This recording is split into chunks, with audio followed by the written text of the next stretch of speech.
Good evening, Multiverse, and welcome to Millennium Dragon, the first MNW pay-per-view of 2026. We hope you have had a happy new year. And with that, we hope you are ready for the best in wrestling action, because oh, do we have a night ahead of you. We are going to have the grudge match between Jagger Blackthorn and R. Sawyer. We are going to have the Tavern Brawl featuring TPK, Dagrick, Gorm, and Draco Rex versus the Dark Lords, XR Kun, Earl King West, and Jean Tristram. There is going to be the Face Your Fears match when Sir Uncle Dunk faces the sins of his past by facing down actual wrestling Satan Lucius Constantine. And a Nexus Titan Championship is online in the first ever hammer match between the champion Tommy Black and the challenger Johan Neal. The TTV Championship is on the line in a triple threat match when Champion Juan Chance faces the Multiversal Ant and Adrian Driscoll. The Underworld Championship will be defended when Necrom defends against Sasquatch Wing.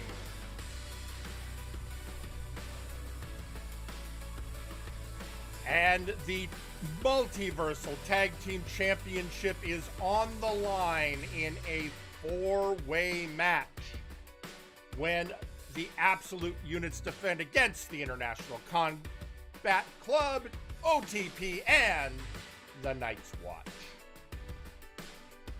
And of course, one of the biggest matches of the night, War Games, where the team of Hero Time, Eustace J. Paragon, the Blue Hood Power Surge, and Leon Arcaster face the combined might of the Outlaws and Dirty Deeds, Theron Markov, Red Star Roman, CJR Killer, and Jack the Questionable. If Hero Time wins, Theron is fired. If the Outlaws and Dirty Deeds win, Theron gets Blue Hood's wish.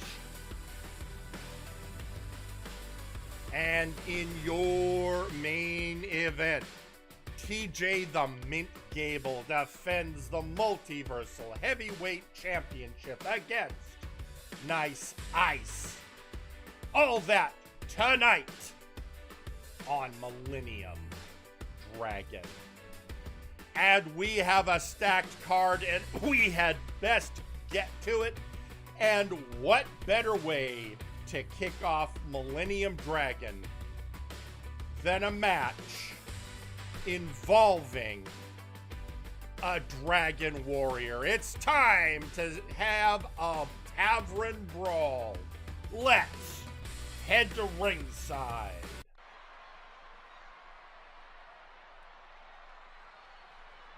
Your opening match is a Tavern Brawl. The only allowed weapons are light tubes, pool cues, and tables. Introducing first, TPK.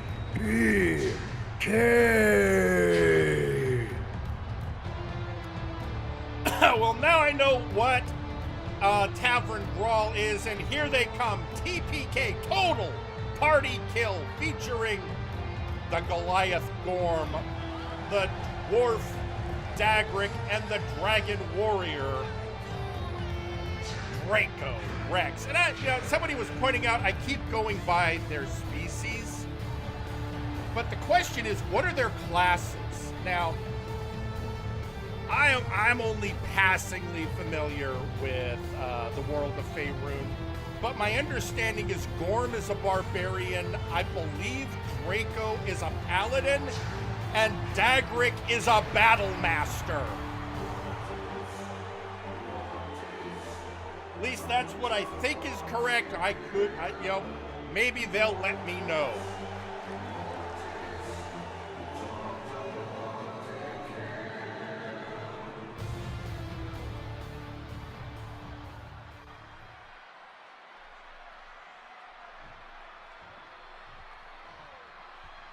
And introducing their opponents,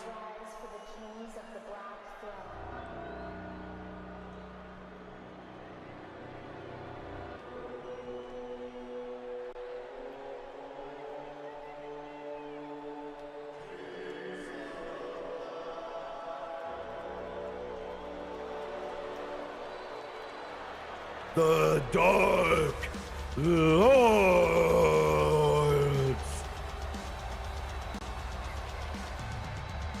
All right, it is the Dark Lords, the Vampire Lord, Jean Tristram, the Earl King West, the Fey King, and Exar Kun, the Sith Lord. And I'm getting I'm getting a message saying they believe that Draco Rex is a monk. That must mean something completely different than I think, because,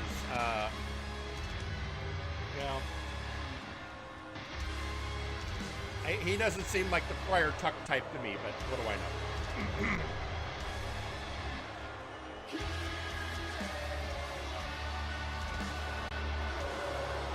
Anyway, the Dark Lords versus TPK.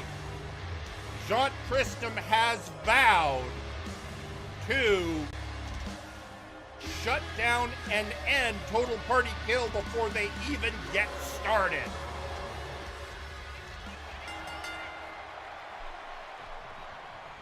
And we're off, and it is Tornado Rules.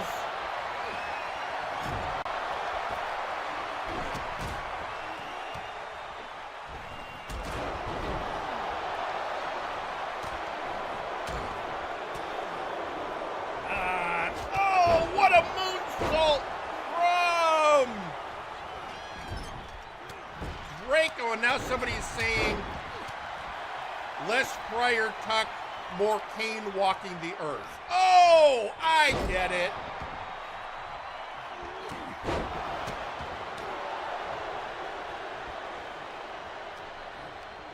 My thanks to Pete McPherson for getting me that information. All right.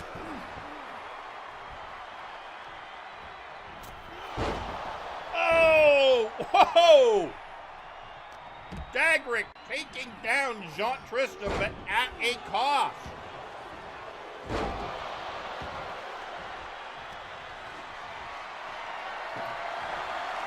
Gorm hoisting up the Fey King and hanging him out to dry.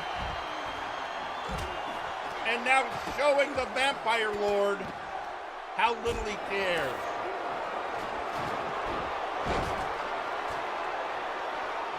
All right, getting Gorm in a calf crusher.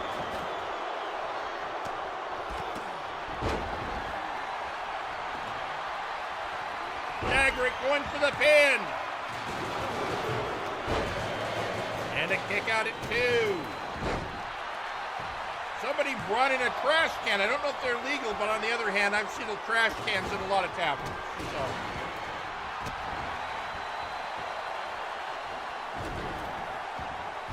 Gorm, military press on Jean.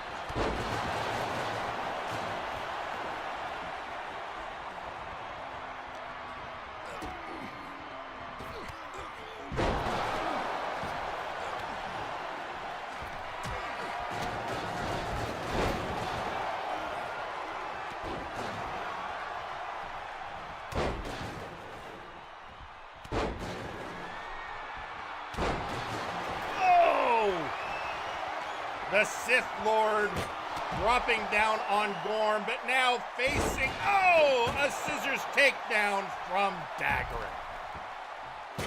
Meanwhile, Draco using those bar tables.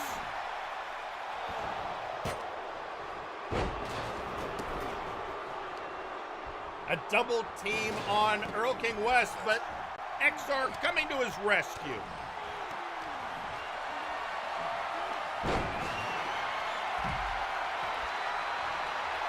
And again, the military press on XR. Gorm going outside, leaving Jaunt to Draco while he deals with the Sith Lord.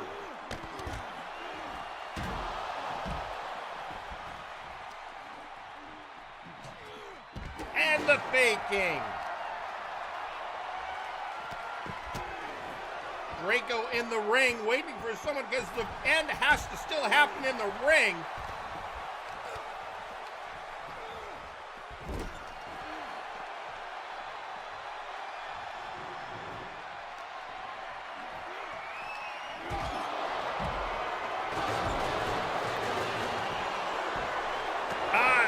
Jaunt going for the pin. Kick out by Draco.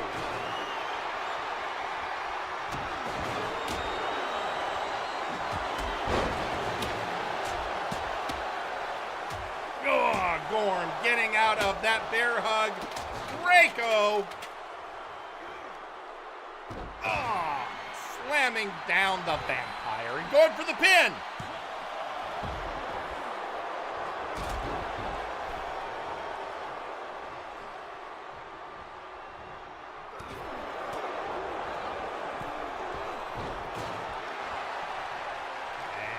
Draco and Jaunt still mixing it up, and Jaunt bringing the Dragon Warrior down.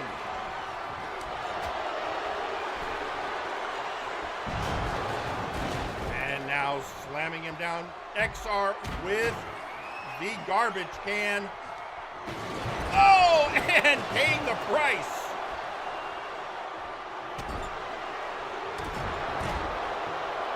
Trying to drop Gorm on the steel steps, which I guess because they're out here, they're legal. I'm seeing a broken pool cue on the ringside. Dagrick going for the pin. Kick out by Jaunt.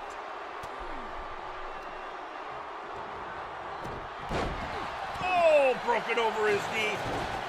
Dagrick hoisting up and bringing down Wes. Hurricane on a takedown on the Sith Lord. Draco stalking on the outside, deciding he isn't done with XR Coon.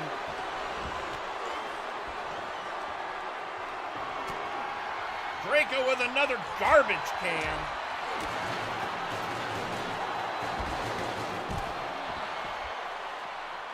XR getting, Wes suplexing Dagrick. Draco bringing a table. Wes was going to harry him, but a quick rescue by Gorm.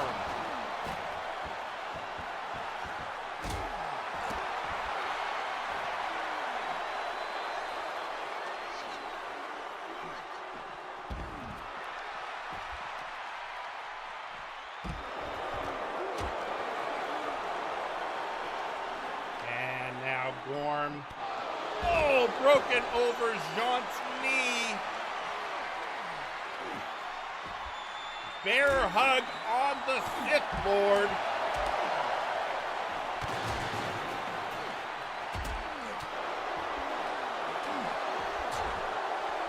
Dagrick thrown across the area.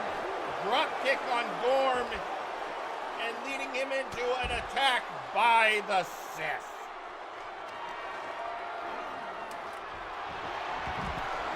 Sidewalk slam.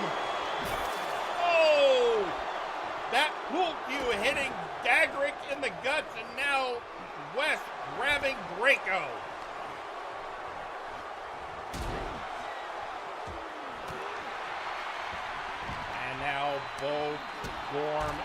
Dagrick in the ring with XR Coon. Not even sure. Well, there's Wes recovering.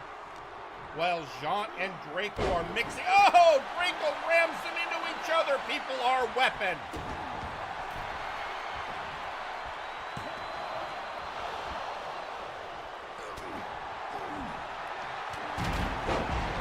And down goes Wes.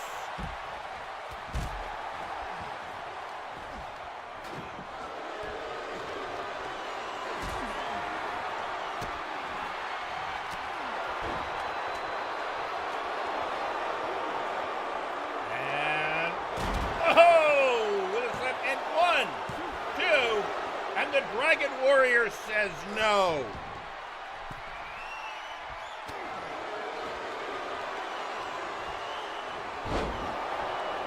Neck breaker on the Barbarian.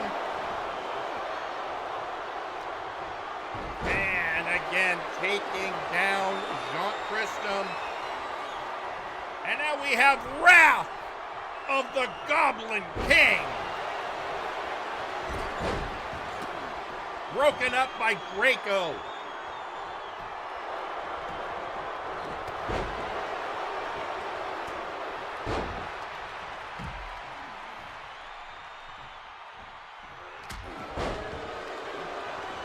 Again, Earl King West.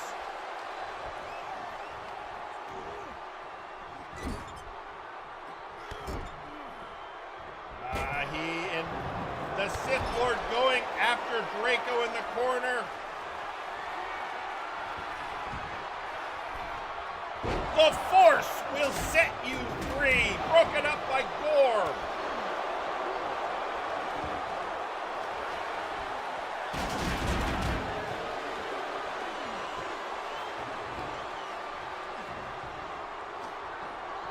Draco and XR mixing up again.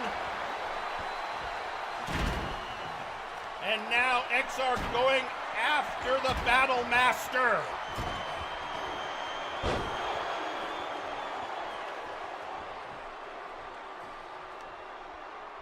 It has been absolute chaos.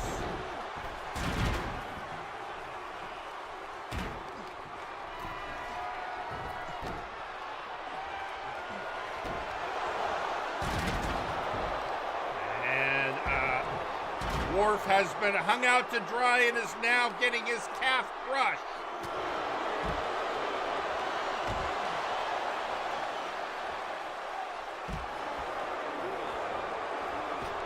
Whip into the ropes.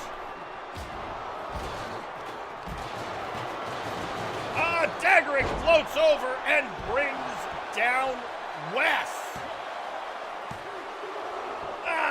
The kick out.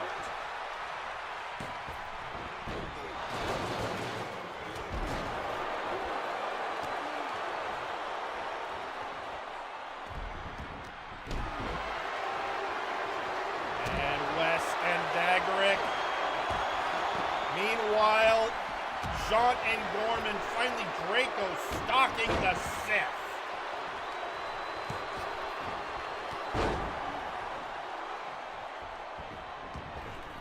XR now back in the ring and facing both the Dwarf and the Dragon.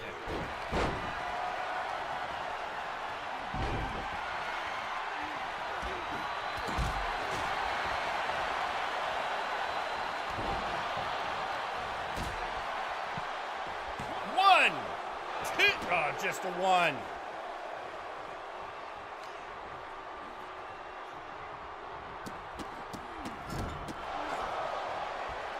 XR working over Dagrick on the outside. Gorm going after West.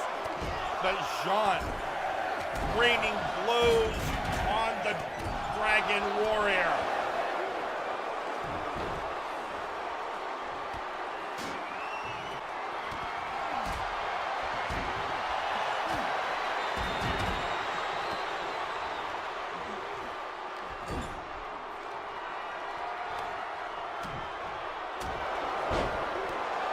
Draco in a bad way in the ring. Meanwhile, his partners are keeping the other members of the Dark Lords busy.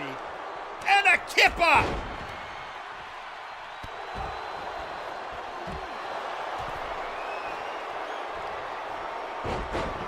And another Dragon Rana!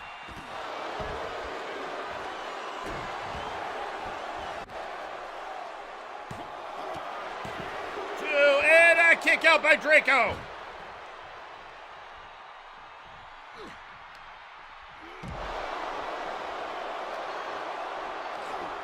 But right now, the monk being double teamed by the vampire and the Sith.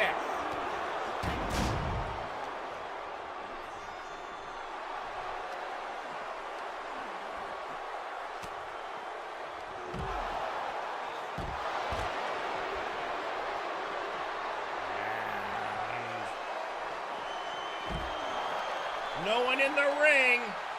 A lot of damage happening outside.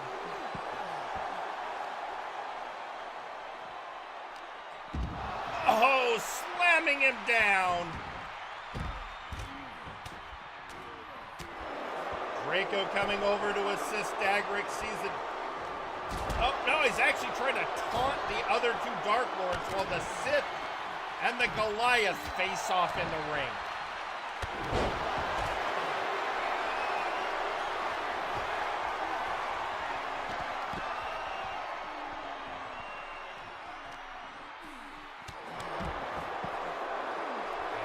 XR force pushing Dagrick.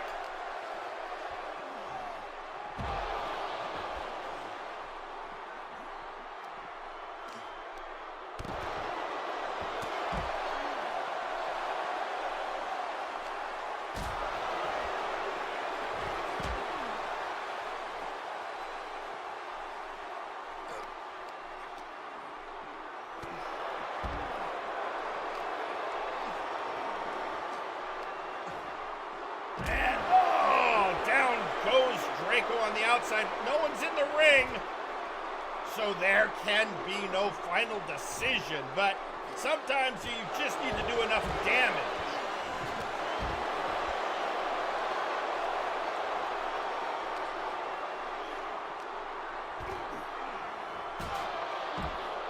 And Gorman thrown into the post, and a double team on Draco.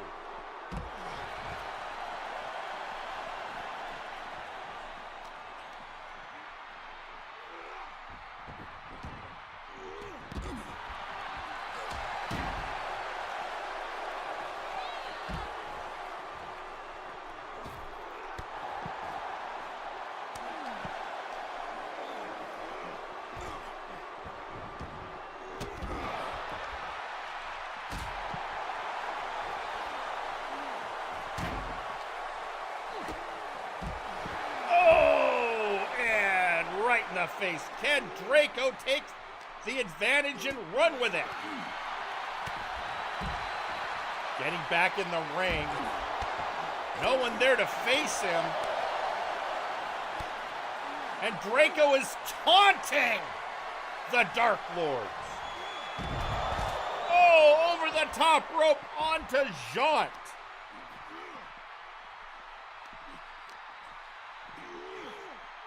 Dagrick throwing the Vampire Lord off to the side, being chased by the Dragon Warrior, who's bringing him and throwing him, well, trying to throw him into the ring.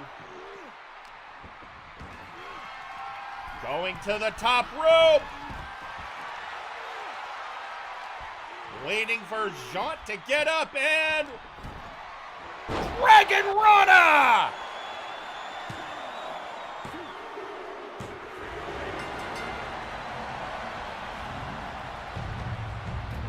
And your winners, TPK.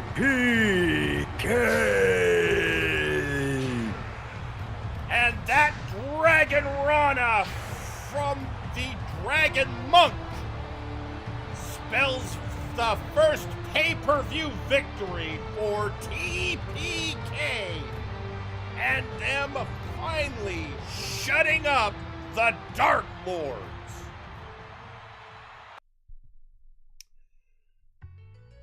And folks, there we are. The first match, the first pay-per-view match of the year is in the books. And the victory goes to TPK. And appropriately, the party formed for a tavern brawl.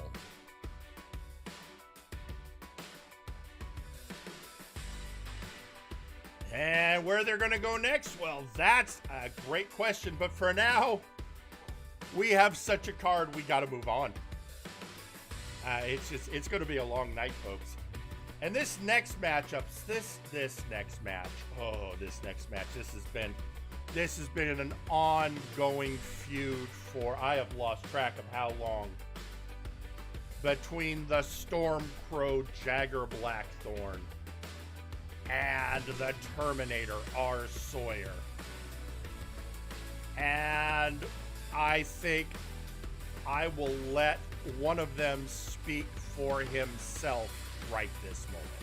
If you believe you need your powers to be a hero, then you don't deserve them. Those words, they've been echoing in my mind every single night since I recalled them. Since Sawyer and I started fighting again. And I think they may have a connection. I've said it in the past, but when you live the life I have, fighting is the only thing that makes you feel alive. Fighting you, Sawyer? Well, it does nothing for me. And I can't figure out why. You know, even if I had my powers, it wouldn't make a goddamn difference against you. Oh, there is a monster to slay. Don't get me wrong, but it's not you. This monster, this beast, lives inside of me. And maybe you are the one that needs to slay it.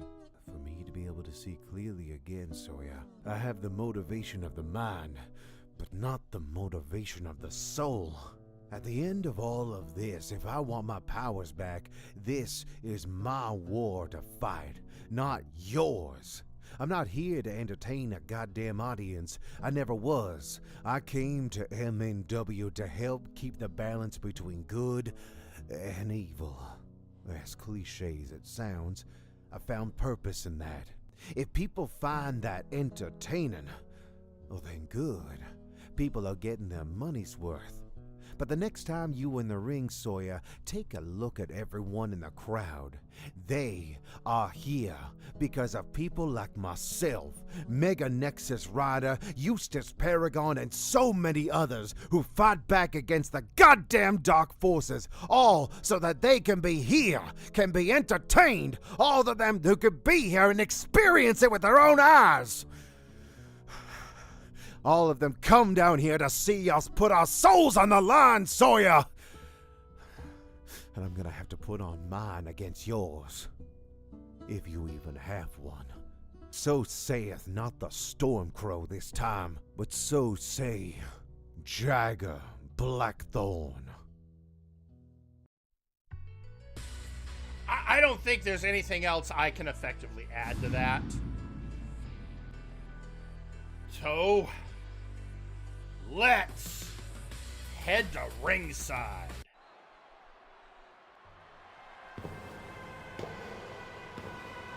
The following match is scheduled for one fall. Introducing first,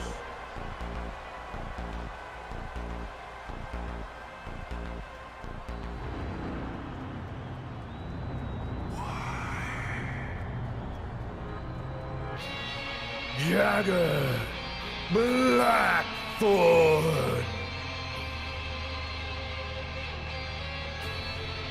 The Stormcrow cometh, or maybe not the Stormcrow anymore after that. It's an interesting headspace that Blackthorn finds himself in. But either way, I think our Sawyer is in for a battle.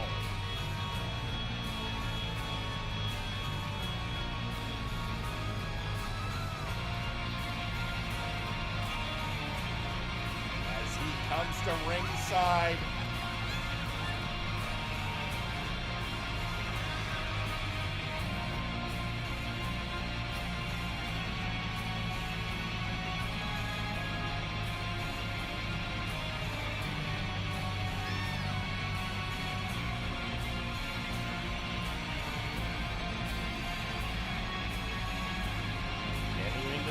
Getting ready for this action.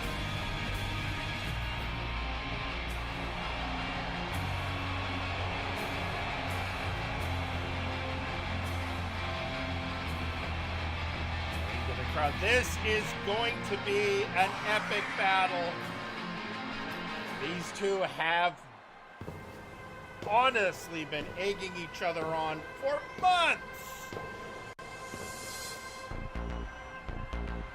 And it just leads to the simple question, are either of them going to survive this match?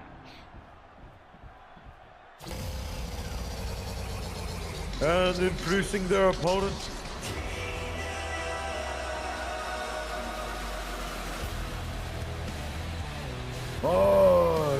Sawyer.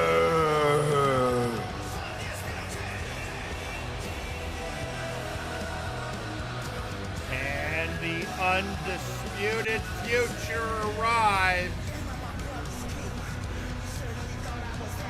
And there are volumes of commentary from him over the months on what's going on. But now it comes down to the most pure of moments. Two wrestlers, one ring, one winner.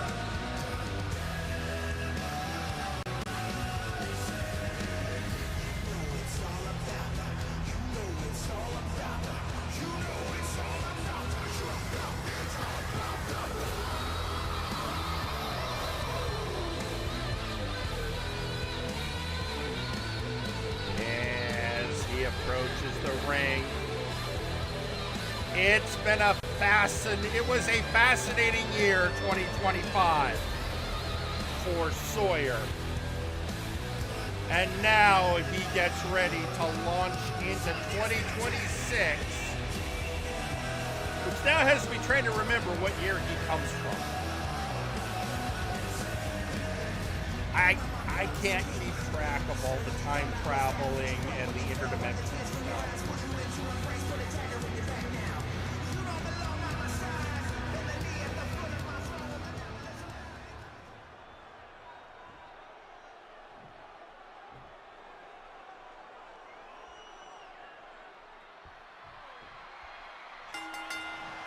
And they're off, and immediately Blackthorn takes the initiative.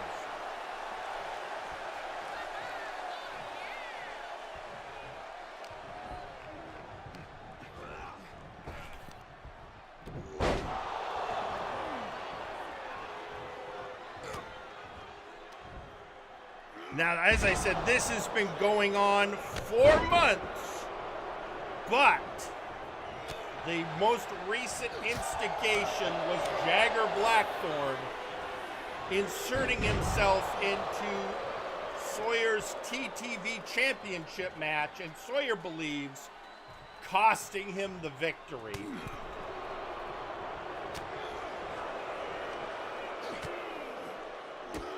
Oh, down goes the Storm Crow.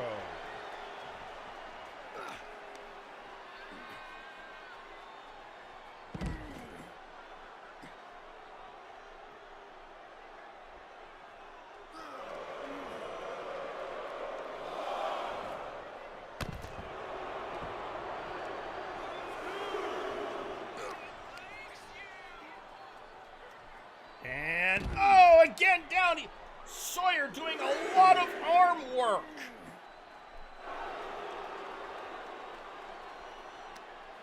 That's a good strategy because it helps reduce one of Blackthorn's best moves, the Storm Crash.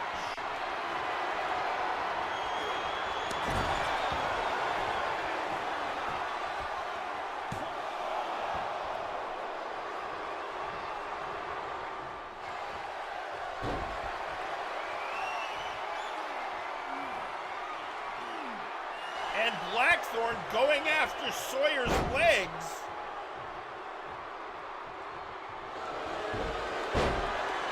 Sawyer returning the favor.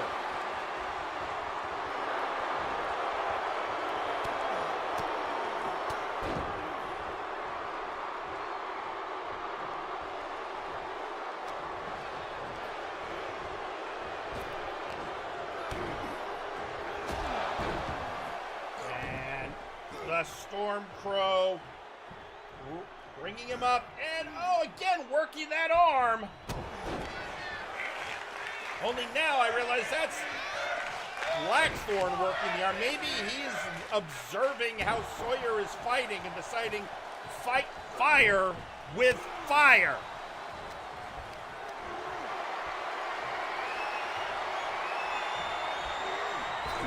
And hung out to dry.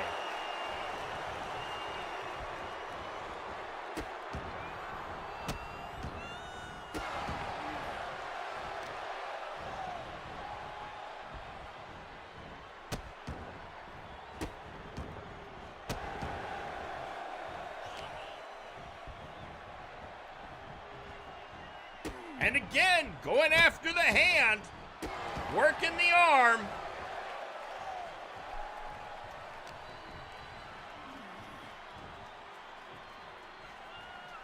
Oh, and with that, Blackthorn showing that promo we heard from him, he's got a fire lit under him. All of those taunts, all these weeks from Sawyer, and it's lit a fire. And knowing Sawyer, he'll probably claim this is exactly what he wanted to see.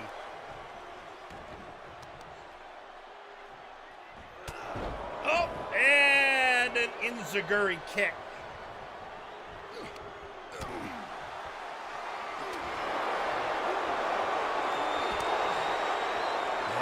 Two swinging at each other. At this point, it's just a brawl.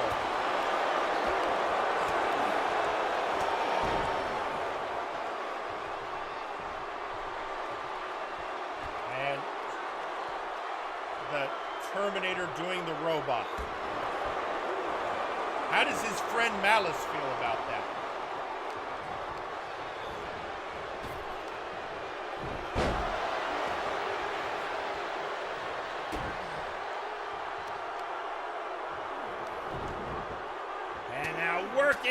Working over the neck and head.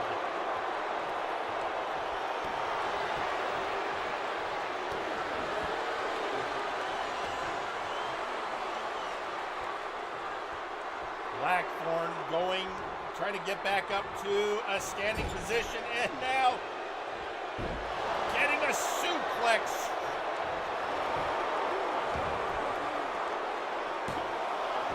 And a kick out at one.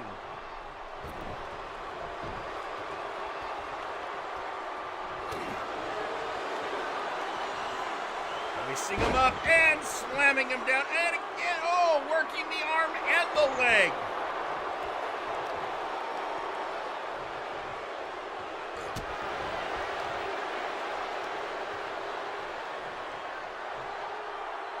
Getting him away from the ropes. Is he getting ready for another pin? Well, Blackthorn's moving again, so instead he's going to work that arm again.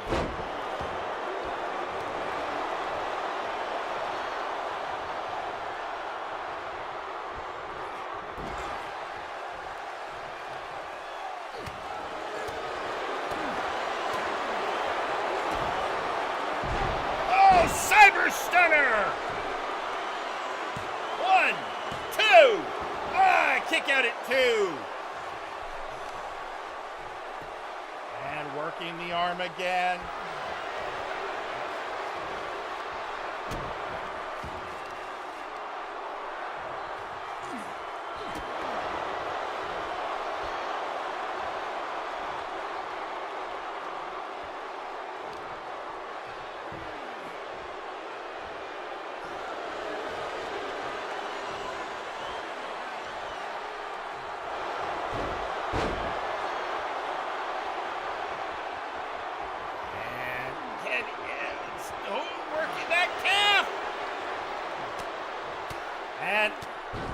Blackthorn comes up swinging.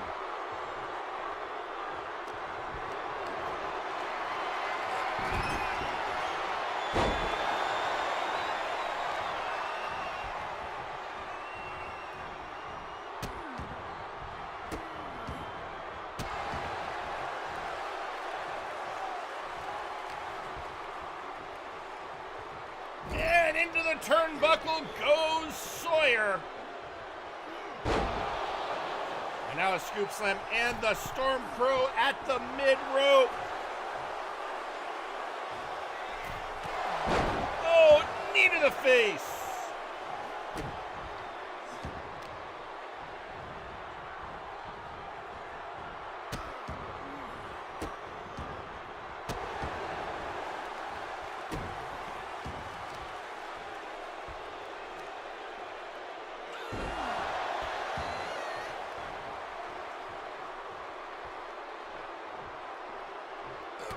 Up and now getting a series of punches from Blackthorn, who's now using the rope.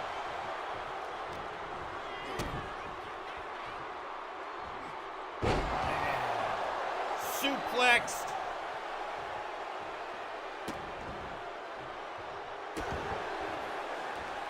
Just hitting him with stomps.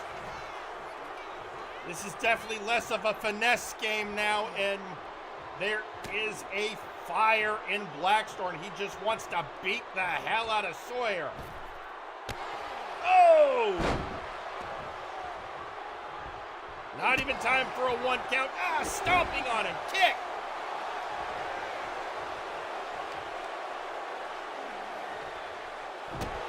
Another kick.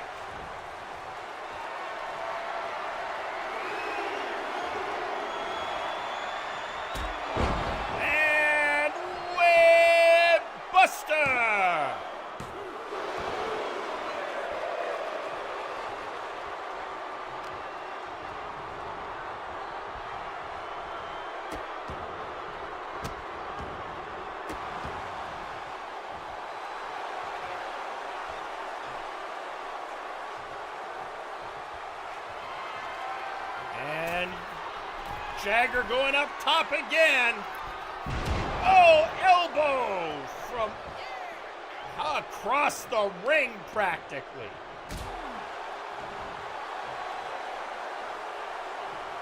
Now Blackthorn seeming to size up his opponent.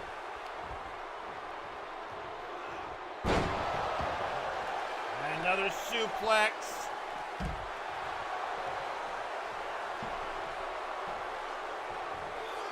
Over the top rope.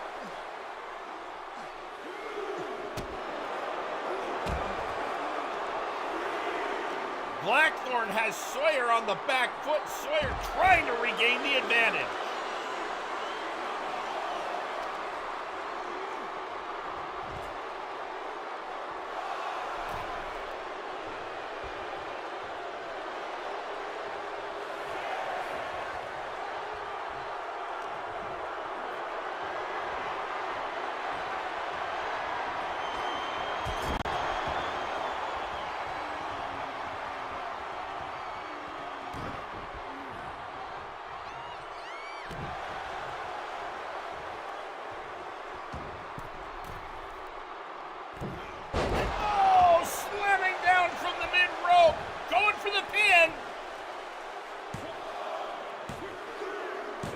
That's it!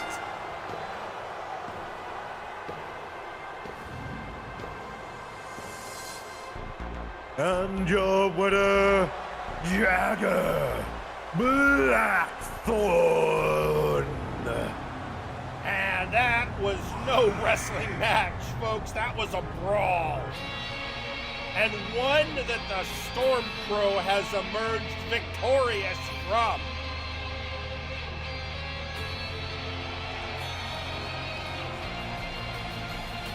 The question is, what does this mean for Jagger in 2026?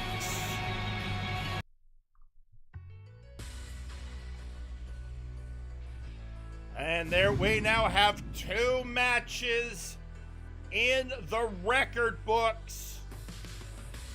And well, our next matchup, folks, is going to be the first of tonight's title matches, where we are going to see the TTV championship, that is the Twitch TV championship, on the line when one chance has to defend against both Adrian Driscoll and the surprise of the multiversal Ant, which explains why the Ant will not be part of Hero Time's crew when we get to War Games later in the show. There's a lot else I could explain going on, but I could probably explain most of that during the match. So what do you say? Let's head to ringside.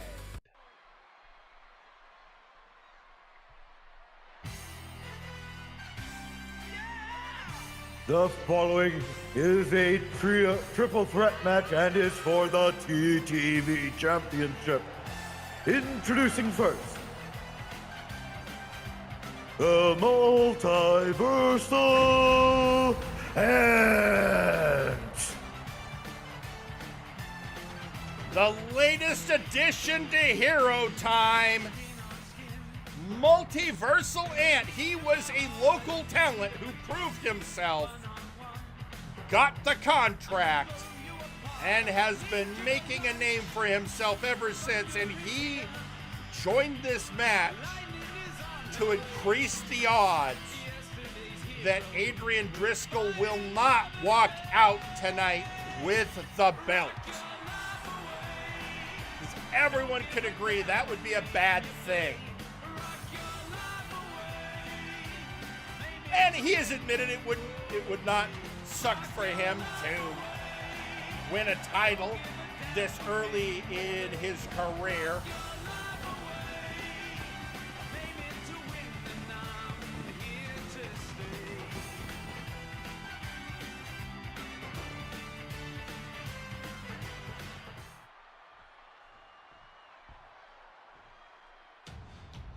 Introducing next,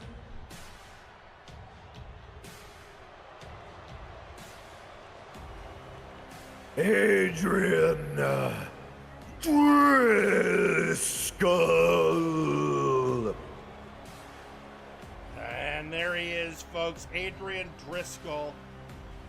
This match was originally supposed to be One Chance versus West Wind, but Driscoll exerted his influence over West Wind and convinced him to just hand the title shot to Adrian. And yet he wants to claim he's not a cult leader, that he is just a simple man looking to make deals with people. I still am waiting for the day I see him blink.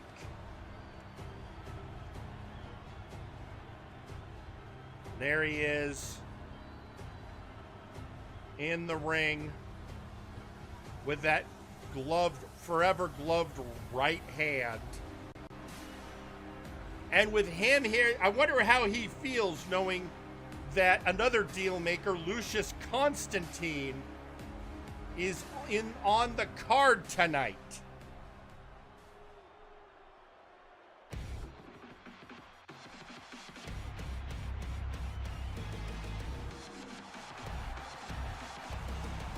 And introducing the TTV champion, One Chance.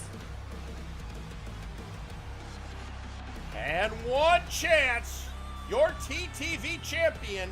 I have got to double check how this triple threat defense counts on his defense record, because remember, the catch with the TTV championship is if you successfully defend it 7 times, you get a shot at the Multiversal Heavyweight Championship. And that is a chance that Juan Chance wants to get.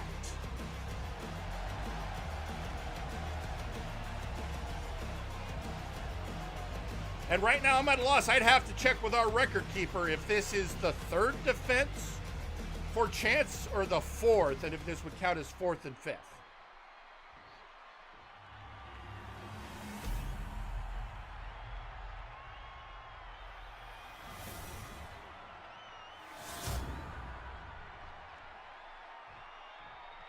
And here we are. And there's the belt.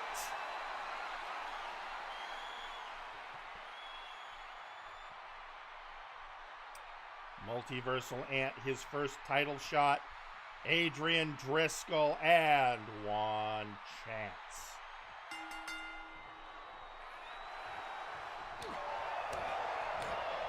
And right off, the Ant goes for Juan.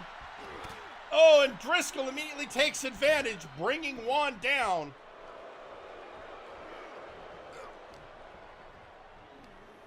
And Ant thrown into the ref. Remember, with a triple threat title match, the champion does not have to be involved in the decision to lose the belt.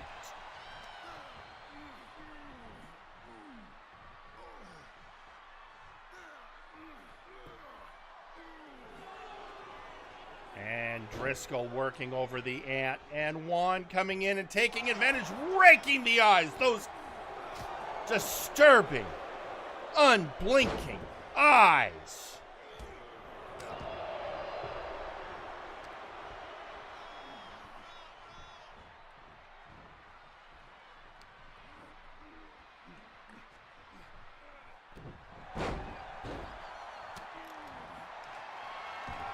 And Juan, oh, working the leg of the Ant.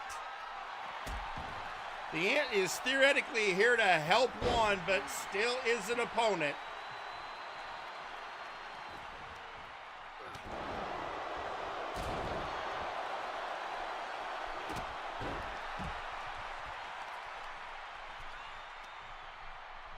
And down goes Driscoll. You love to see it.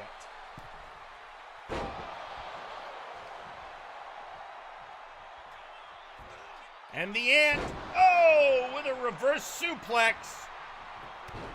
Broken up by Driscoll.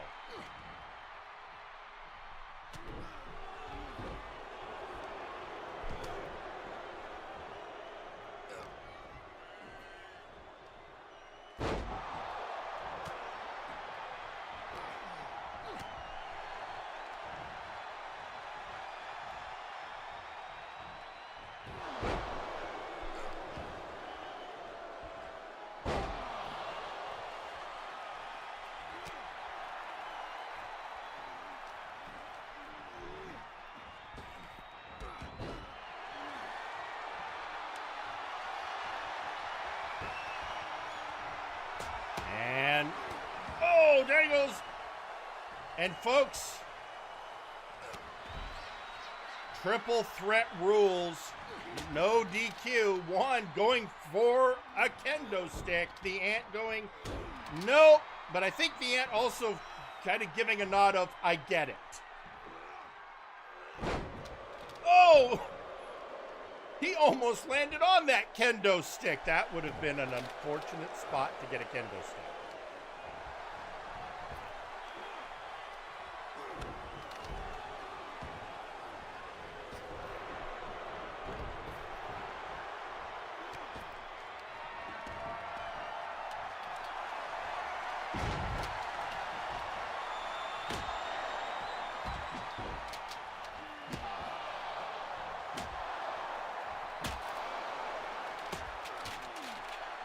And there you have it, the Ant going hard against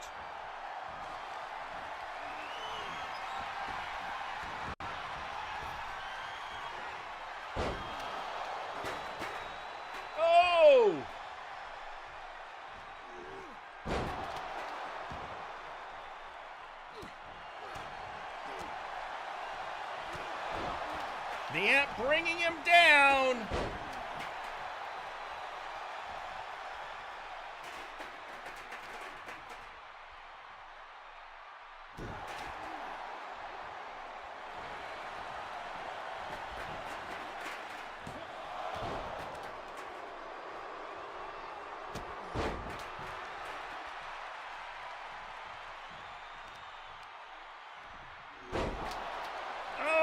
Down goes the ant.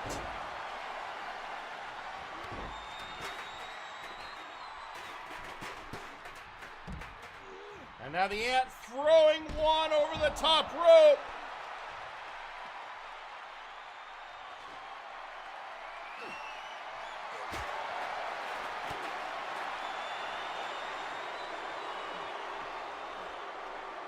And I am getting it directly from our statistician.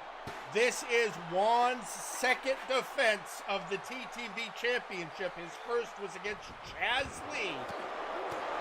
So I guess my question is, if he wins here, is it counting as 1 or 2 defenses? In other words, will he have 2 of his 7 or 3?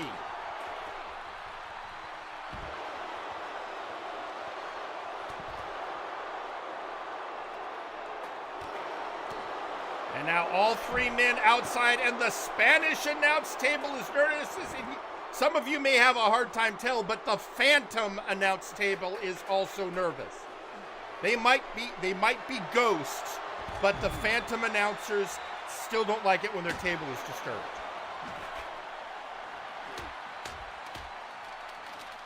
Those of you who are unaware, MNW Warzone is a huge deal in the Ghost community, thanks to the Punk Master Ghost being on our roster.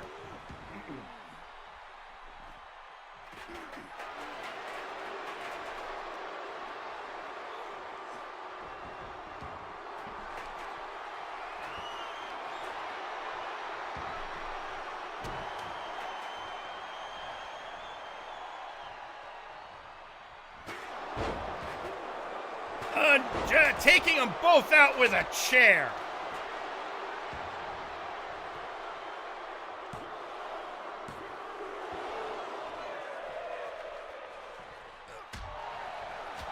One chance, looking for that one more chance to defend his belt and get another step or 2 closer to the Multiversal Heavyweight Championship.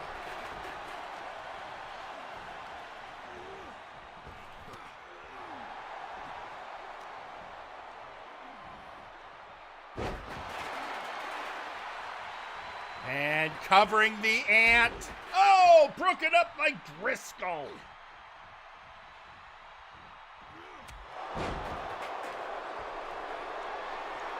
And as we said earlier, Driscoll got this opportunity by convincing his angelic follower Westwind to just give him the title shot that was rightfully Wynn's. Now he's got him in the nose.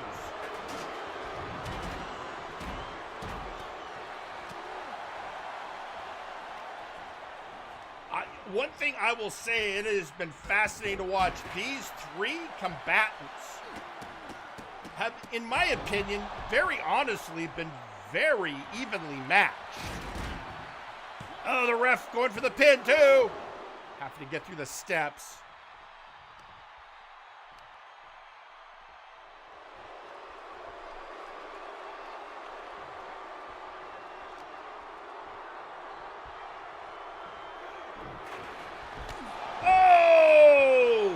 The ant hit with a dead to rights.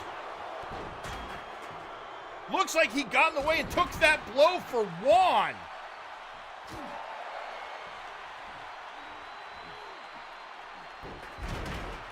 Hurricane Rana and the ant now getting hit by Juan because they'd still like to win the match.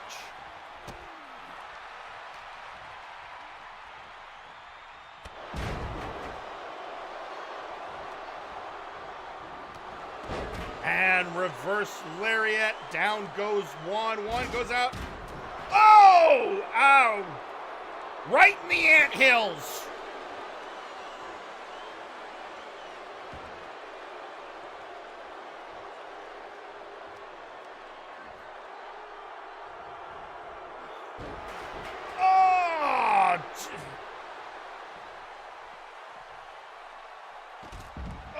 One trying to take down Driscoll. The Ant trying to struggle back up.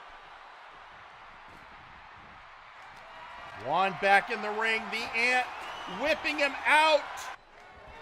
Another DTR. I think Ant saw it coming again. He's taking a blow for Juan. 1, 2, 3. Oh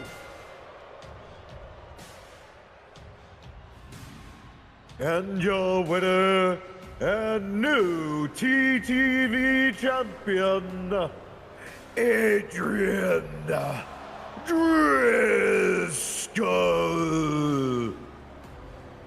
Well, it looked to me like the Ant was trying to protect one chance. Unfortunately, the end result of that was the Ant being pinned by Driscoll.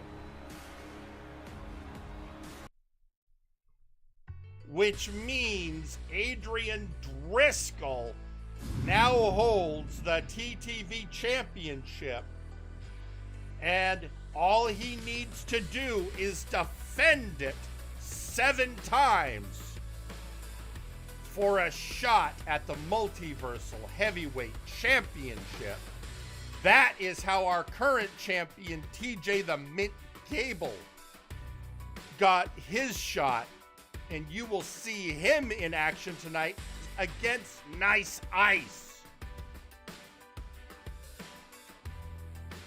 But we still got a long way to go, including upcoming our Underworld Championship match, our tag belt 4-way dance, the hammer match between Johan Moyon and Tommy Black, the Face Your Fears match of Sir Unkley Dunk versus actual wrestling Satan, Lucius Constantine, and lest we forget, War Games!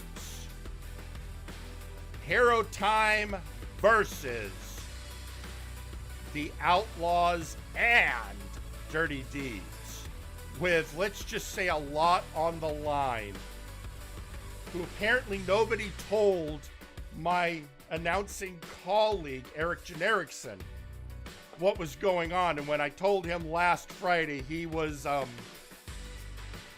concerned. Because if Theron Markov wins Blue Hood's wish, he could use that to get himself unbanned from Flashbang.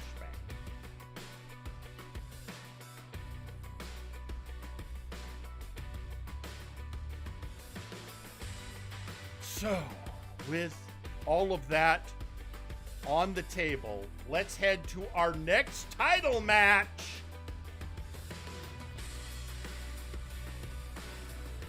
Let's head to ringside.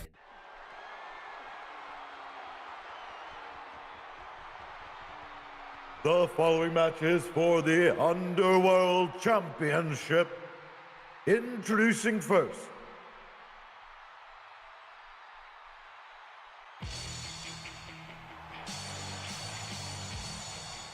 Sasquatch Wing. Sasquatch Wing, the most legendary Sasquatch in professional wrestling. Yes, there's been more than one. He's also, if you weren't aware, the second richest individual in the multiverse. He's made some very good business decisions. I've got my Squatch Roast coffee right here, cold brew.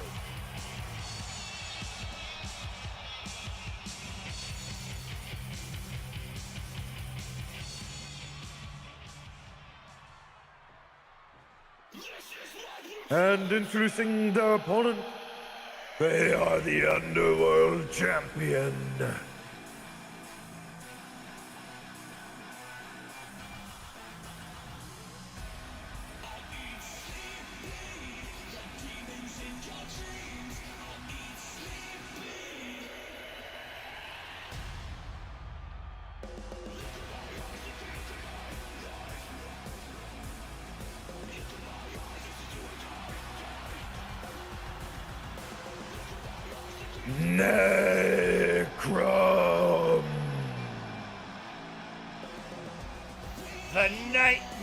the living nightmare Necrom versus Sasquatch Wing. Necrom, a legendary luchador,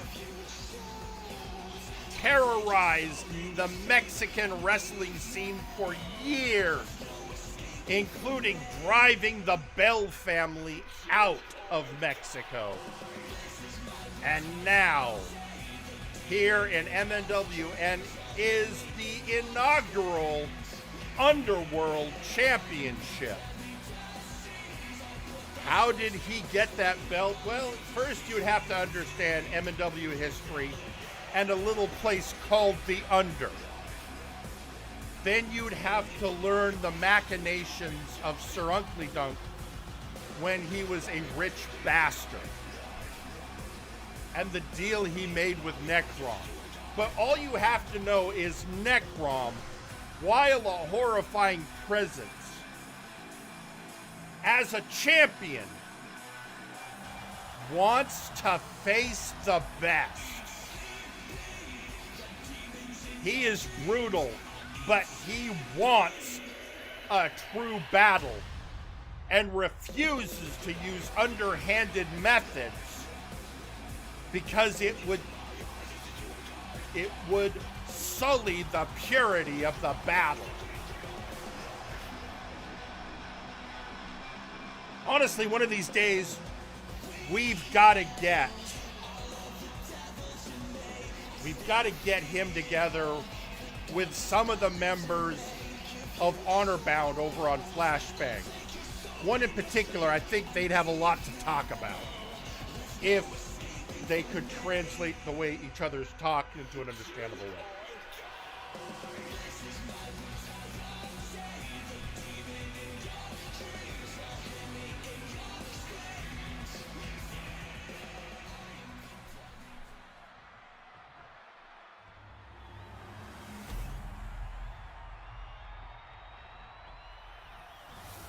And there's what this is about.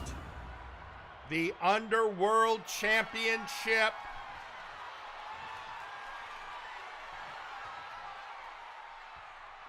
And there is Squatch. Squatch has been a tag champion. He has won Wish Upon a Brawl, but he has never held singles gold. And Necrom, a legendary warrior, first time holding gold outside of Mexico, and here to make his mark on MNW.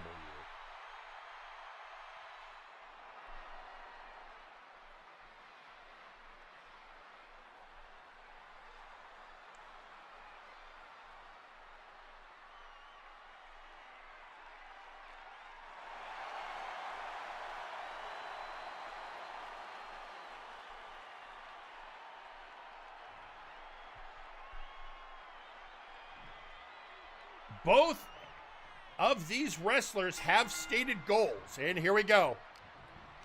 And Squatch takes an early lead. Squatch, of course, looking for singles gold and to distance himself after the betrayal of his former tag partner, Raphael Sampson. Necrom, as we've said, wants a great battle and feels that a fight, his humanity against the beast that is Sasquatch Wing, would be his truest test yet. Now, I know he's a Sasquatch, but he also runs an excellent airline charter service that he flies many of the planes himself.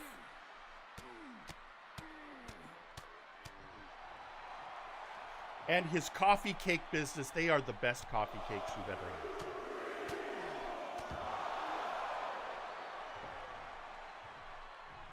And I just can't start a day without my squash roast. Anyway, oh, whip!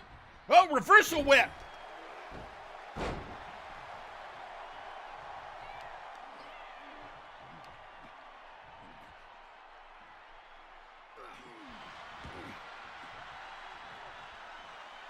And Necrom sliding out of the ring. And oh no! Sasquatch Wing. He's called Sasquatch Wing for a reason. Dropping on Necrom from all the way uptown.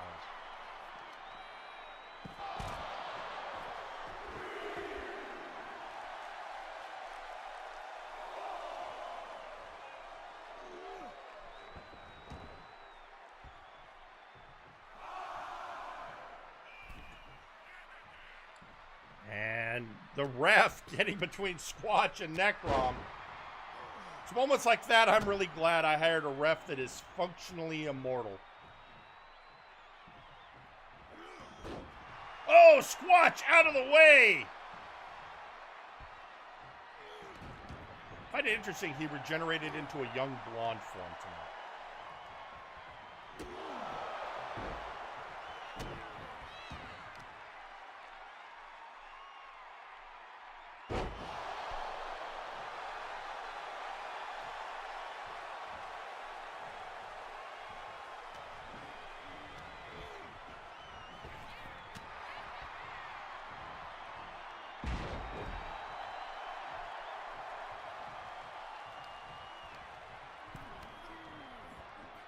And working over the arm of Squatch. And drop toe hold.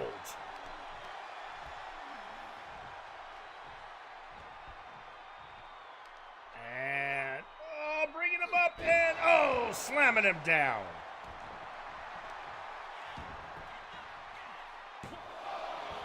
Going for the pin, but only a 1 count.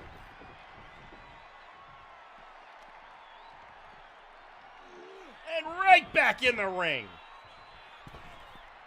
Let's just say Sasquatch Wing is in it to win it. Oh! And cross body.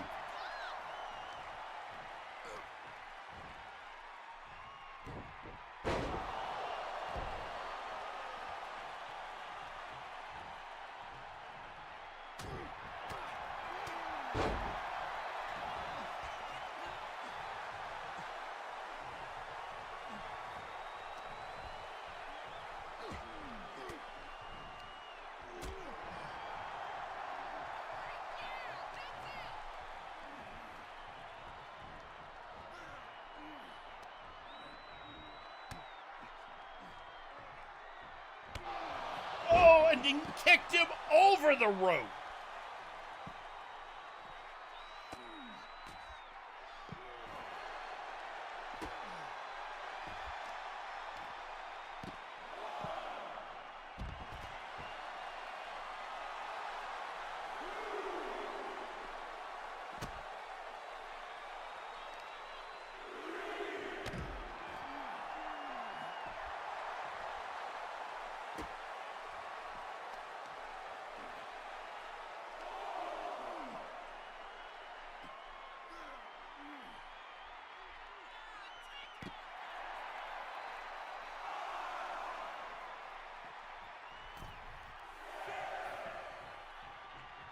Up to a 6 count. Champion's advantage on a countout. Necrom would retain.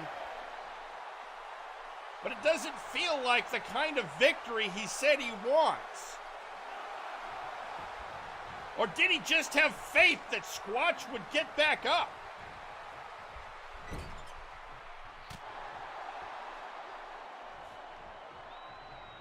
I was going to say, please don't win like Wonder Ball.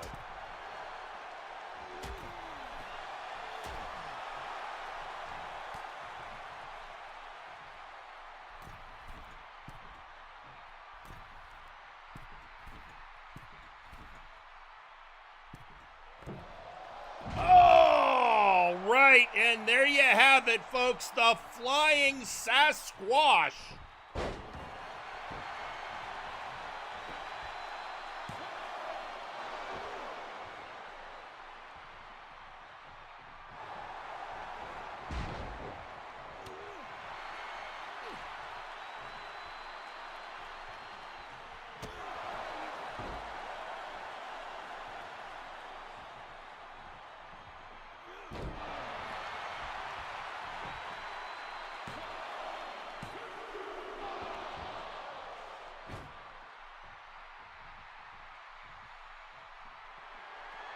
Necrom sizing up his opponent.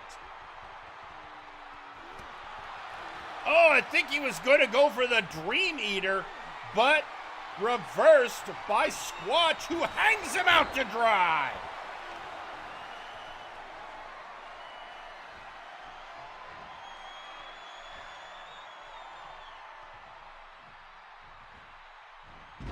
And military press.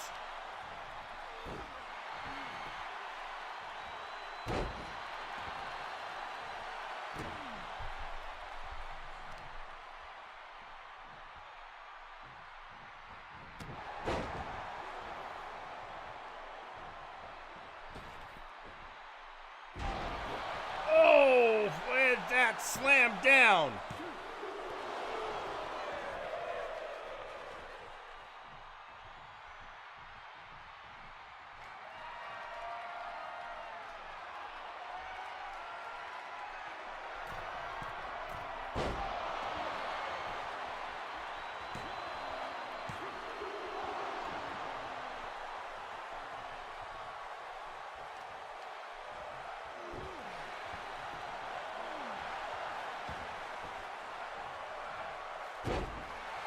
Oh, and again, what has he got planned?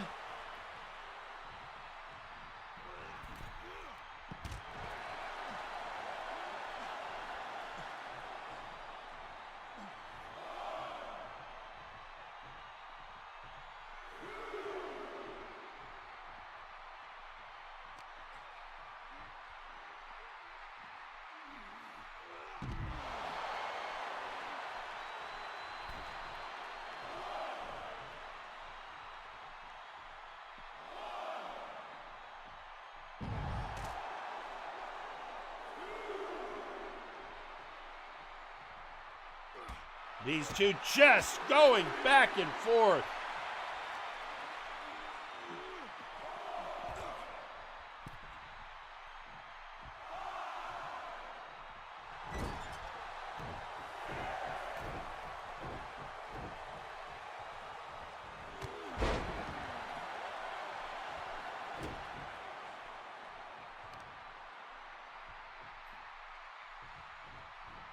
And down he goes.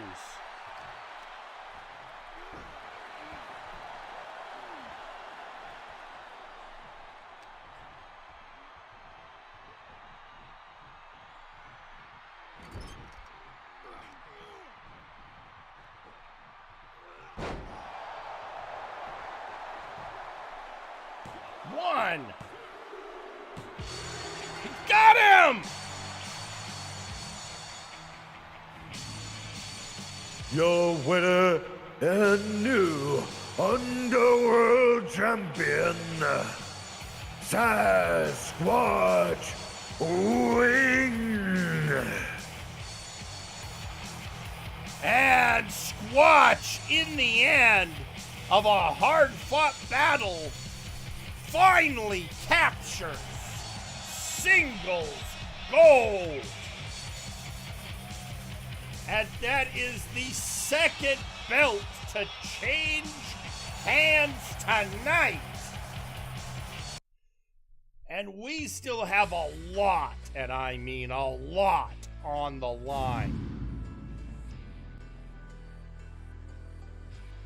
Including the Multiversal Heavyweight Championship itself, and even the Wish in our War Games match, which, if you don't know how that works, and Sasquatch Wing once used a Wish effectively. The Wish can be used to get any match at any time against any opponent with any stipulation.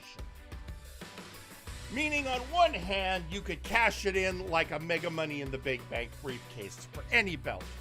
Or you could call for a match with an opponent with a stipulation like loser leaves town.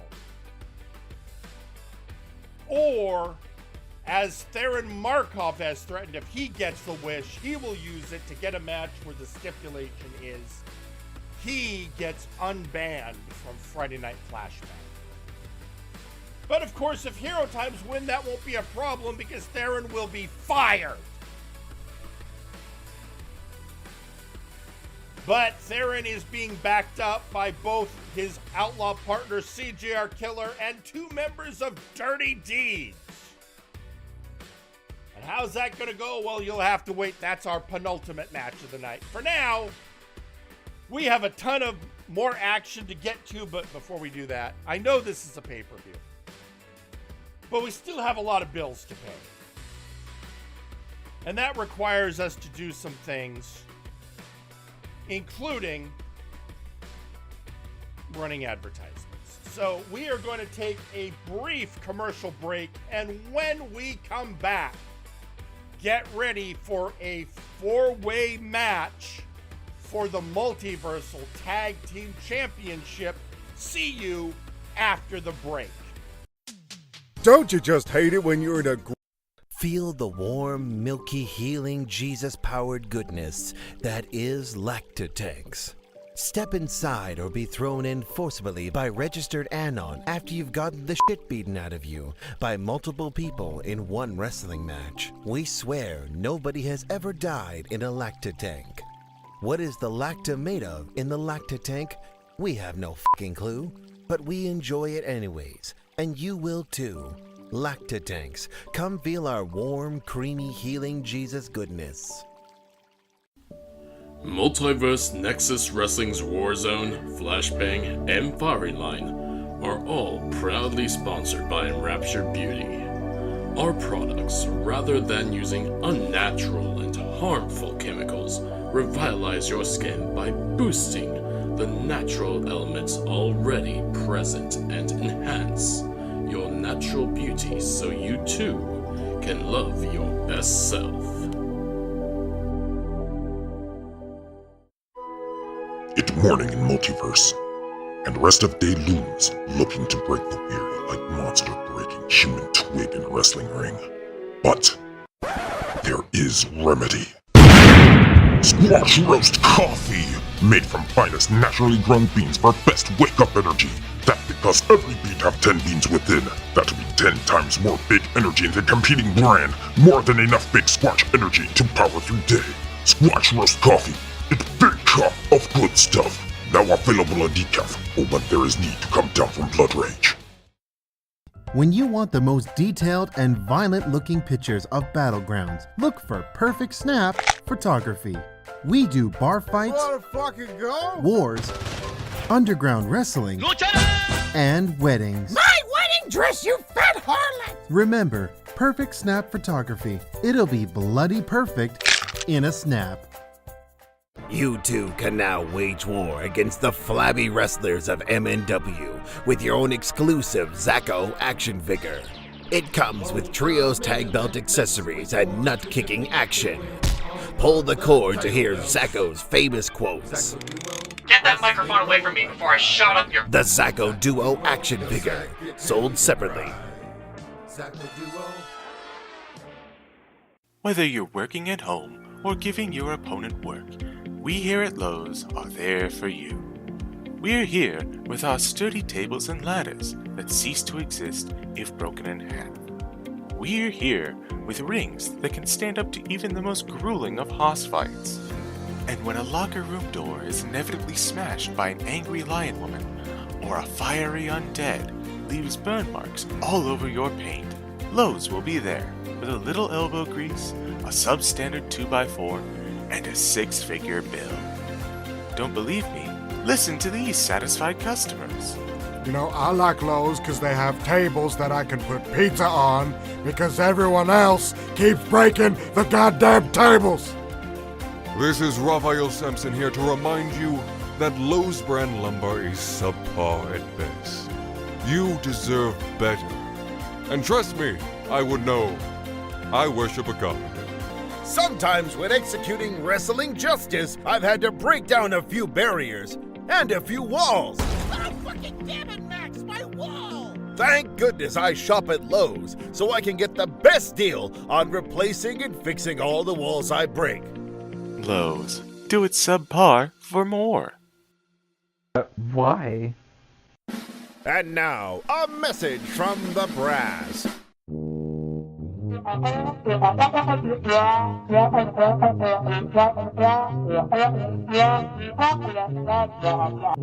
This has been a message from the brass. Have you or a beloved faction member suffered from a preventable workplace injury, jobber discrimination, threatening lawsuits from VIP, or harassment from Trashman Jones? You may be entitled to financial compensation and physical retribution. If so, please call Gorwheel & Associates Law Firm to schedule an appointment. We handle all cases, whether they be civil litigation, criminal litigation, or a backstage beatdown. We understand it's tough out here in the Nexus, and you need someone to both watch your back and break the other guys. So call 1-800-NEXUS Defense. And remember, you don't pay a fee unless we get blood and money for you. And we're back. And this next one, oh boy. It's gonna be pure chaos. 4 different teams in a tornado-style match, vying for the tag team titles. What else do I have to say? Let's head to ringside.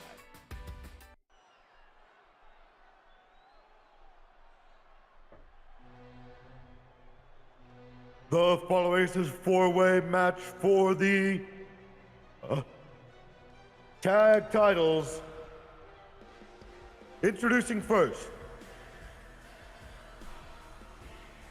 ICC.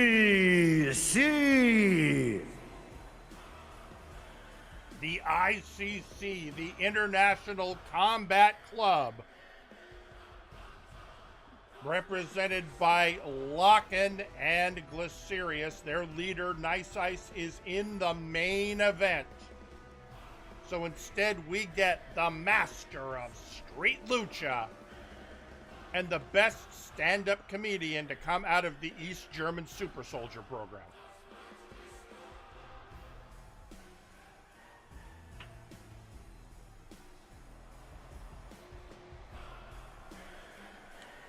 And this is going to be interesting. They were, well, Locken is a former tag champion, but he lost it after a long scheme by Nice Ice to punish his partner, Sergeant Major Payne, who is now an effective singles competitor.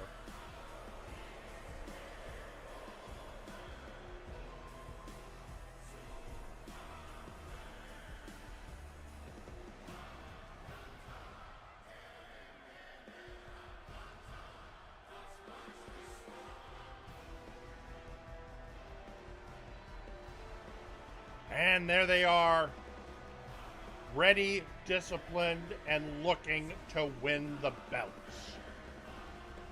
And if they win and Nice Ice wins, what a night it'll be for the ICC.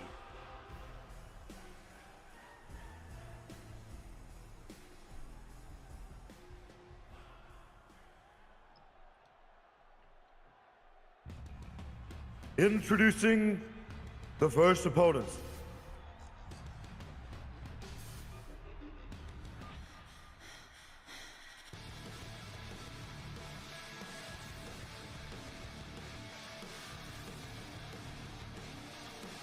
The Night's Watch. The Night's Watch. Alistair Evergreen and Gunnar Birch.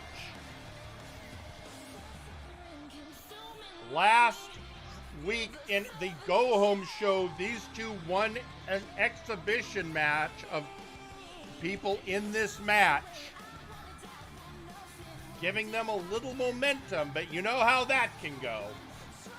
But can it lead them to victory tonight for their first shot at tag gold ever?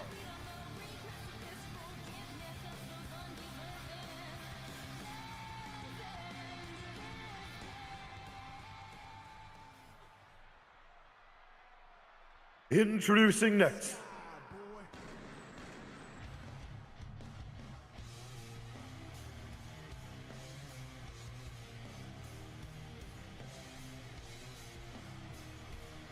OTP!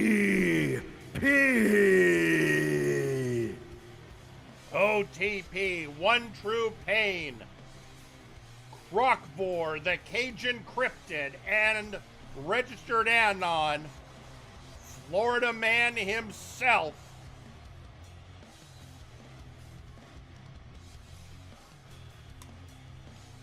they've been tag champions before, but that was a while ago. And they are definitely looking for a renewed chance to carry the gold and the glory. And a match this chaotic is right up their swamp.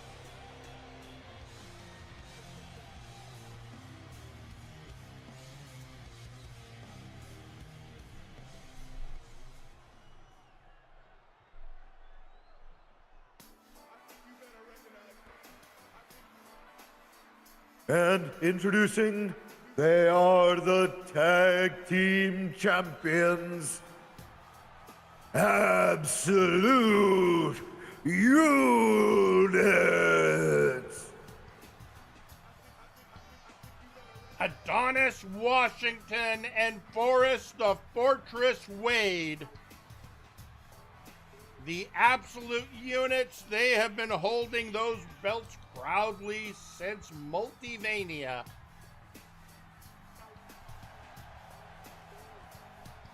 And along with their teammate TJ the Mint Gable, who is the Multiversal Heavyweight Champion.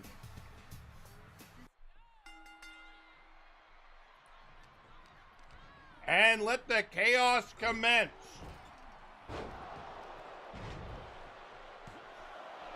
Folks, this is one fall to a finish.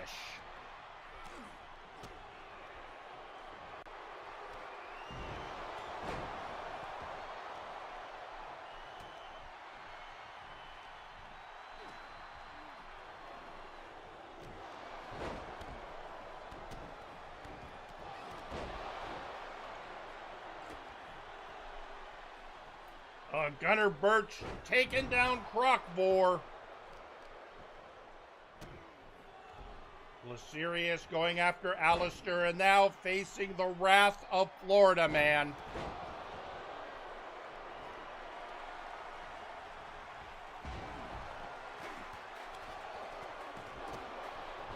And, oh!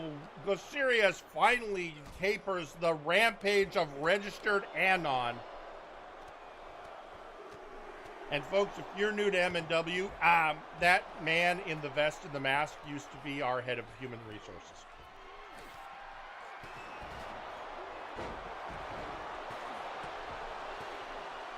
I can't explain it either.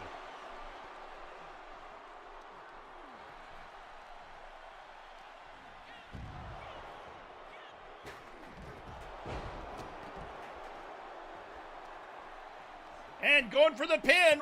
One.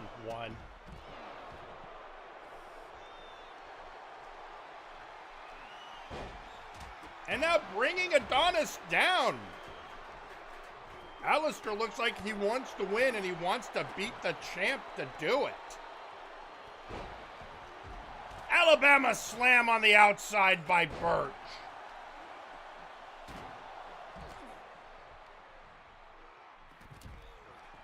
Over the top rope.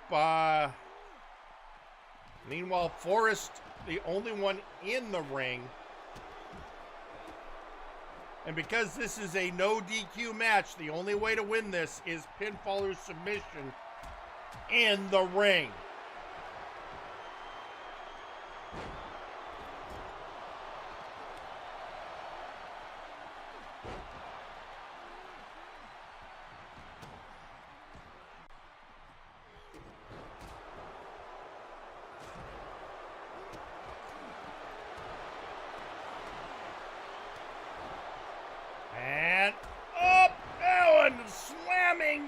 Locking down. That's a whole lot of comedian. Kick out at 2.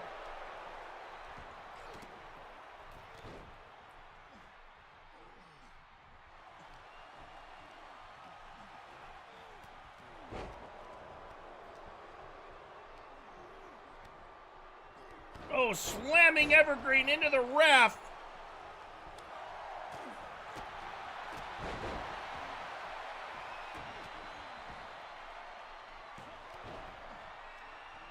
I think Adonis might have had Glycerius, but Alistair landed on him. I don't think intentionally.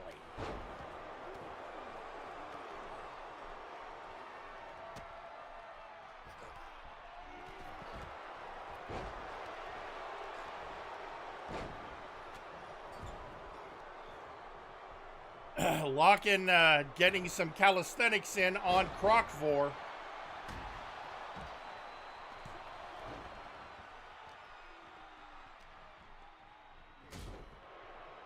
And now another slam down. This time Gunner doing it to Forrest and going under the ring. Coming up with a kendo stick, which he just throws at Lockin.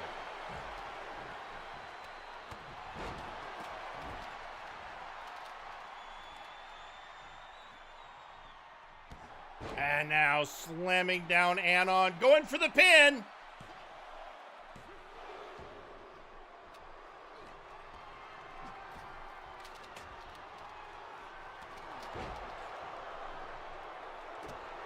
And Alistair with that pile driver. 1, 2, kick out at 2.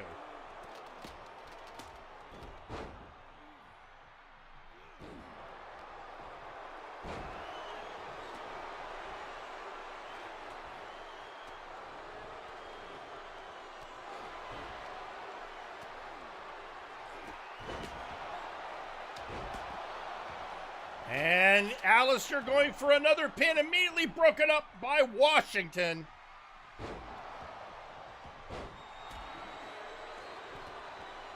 Looks like he hit him with an abbreviated absolute authority before taking down Anon.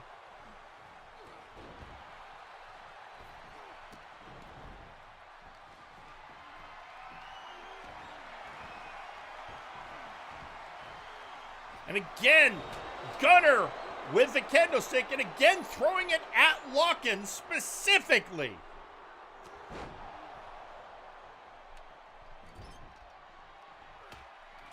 Lockin grabbing it, maybe wanting to put it to use, only to get stopped by Forrest. And a kick out by the Hardcore Hound.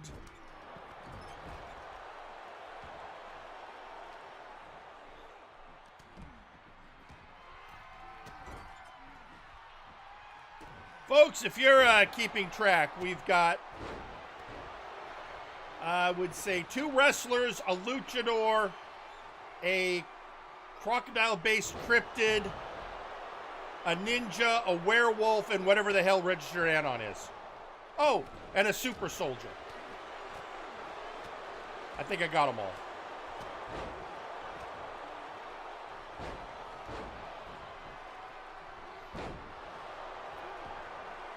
That was a whole lot of suplexing going on.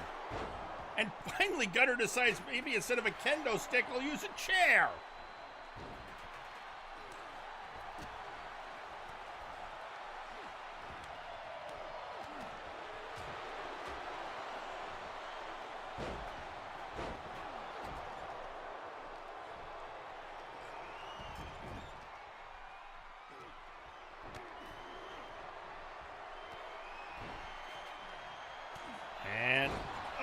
Gunner whipping Forrest into the corner.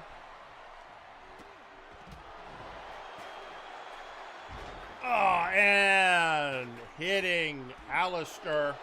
Can he make it count?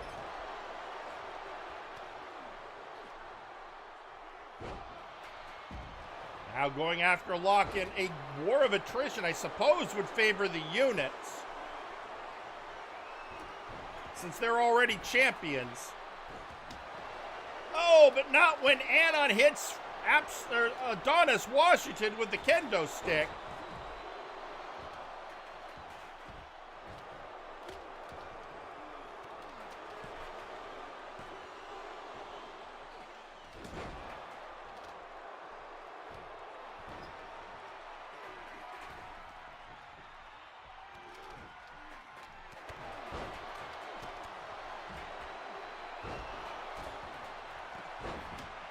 And going for the pin. 1, 2, 3!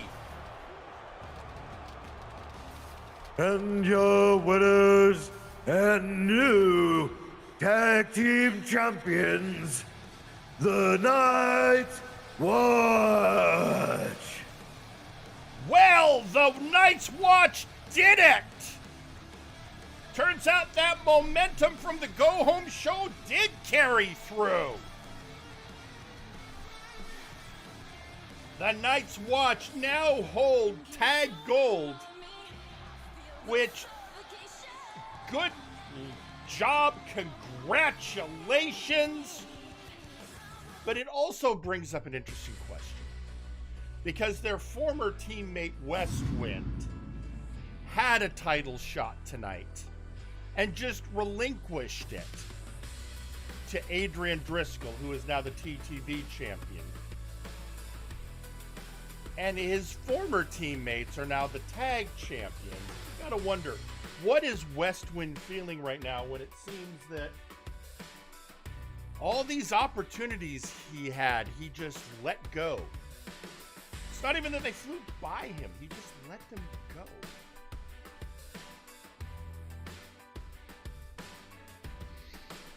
Well, that is a question for another day. For now, we've got a match.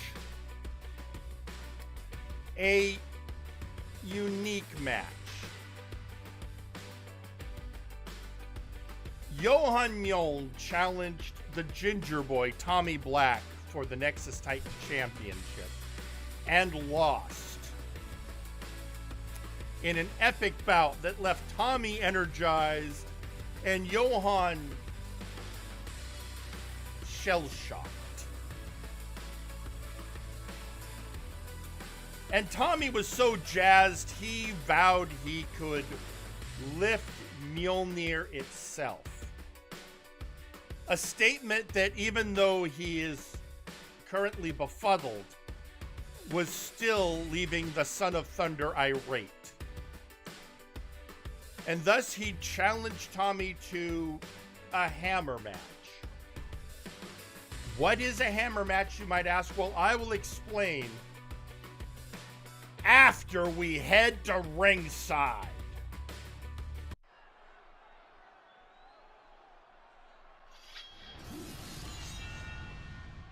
The following is a hammer match and is for the Nexus Titan Championship. Introducing first, Johan Mjoln. The Son of Thunder still looking a little out of sorts after that match with Black. I still am not sure he should have been medically cleared for this match. But I'm told from the medical perspective of a demigod, he's fine.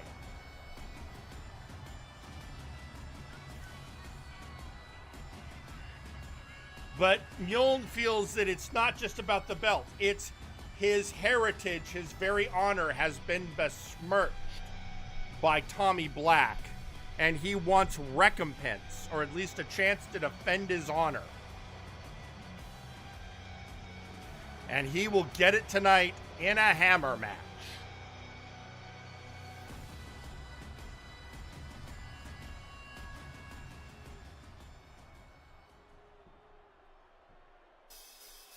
And introducing their opponent, they are the Nexus Titan Champion, Tommy Black. Tommy Black, the Ginger Boy, the Mad Lad of London. He debuted on Friday Night Flashbang and was our sister show's inaugural heavyweight champion. Since moving over to Warzone, he's looked to increase his repertoire and currently holds our second most prestigious belt, the Nexus Titan Championship.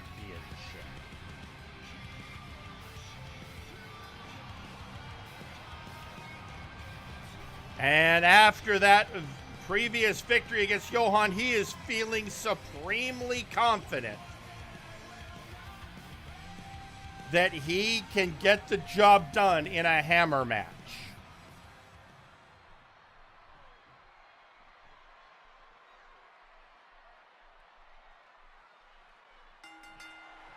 And we're off.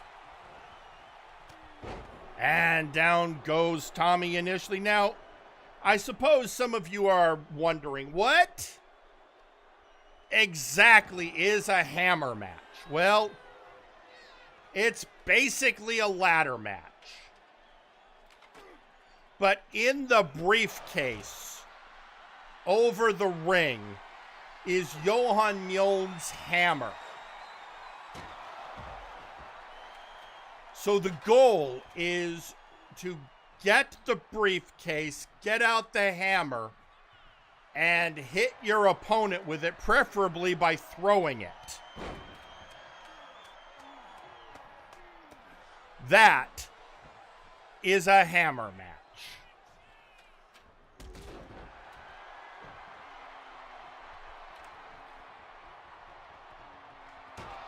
Oh, and down goes Mjoln.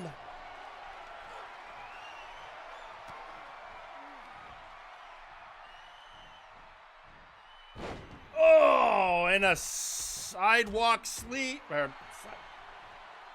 Wow. Side Russian leg sweep. What is wrong, Jerry? I know it's been a long night. I know there's a lot going on. I know there's a lot on the line in the War Games match.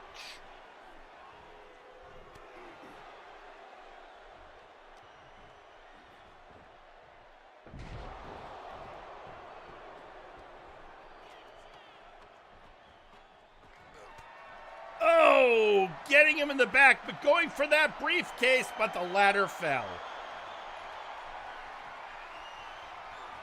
And Snake Eyes.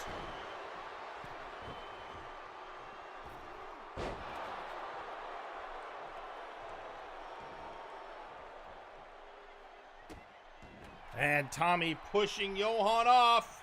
And Luthez press.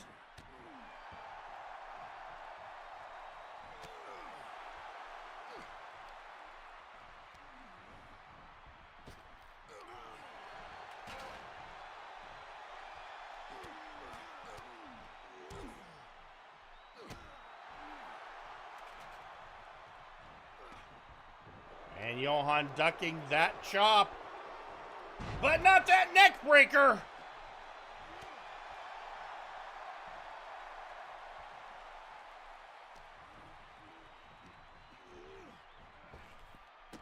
And oh, on the ladder.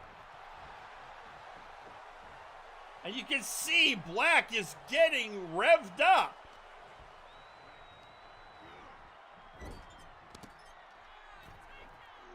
Oh, and kick to the back of the head. Oh, what a slam. Tommy is still feeling energized from the previous win.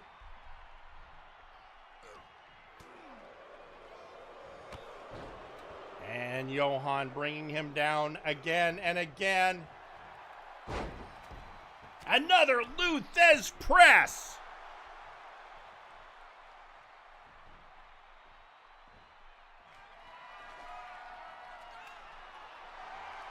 And going for a kendo stick, hoping to soften Mjoln up more. Johan is having none of it now.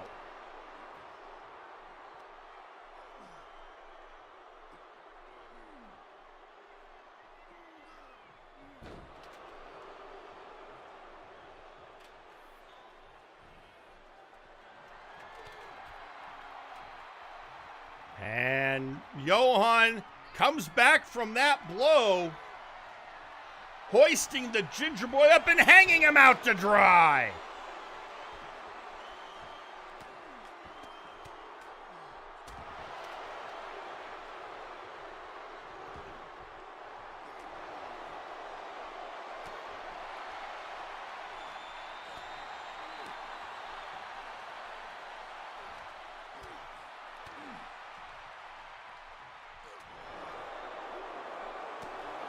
And just trading blows, which you'd think Johan would have the advantage, but I don't think you realize exactly how tough Tommy Black is. Mad Lad kick.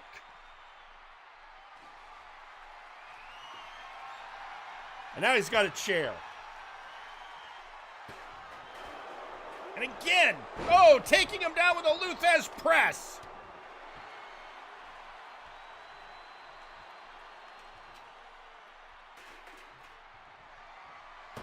And needing to set that ladder up, but Johan keeps getting in the way, but now it's up. But Tommy realizing he needs to keep the Son of Thunder down. Off the top rope drop kick.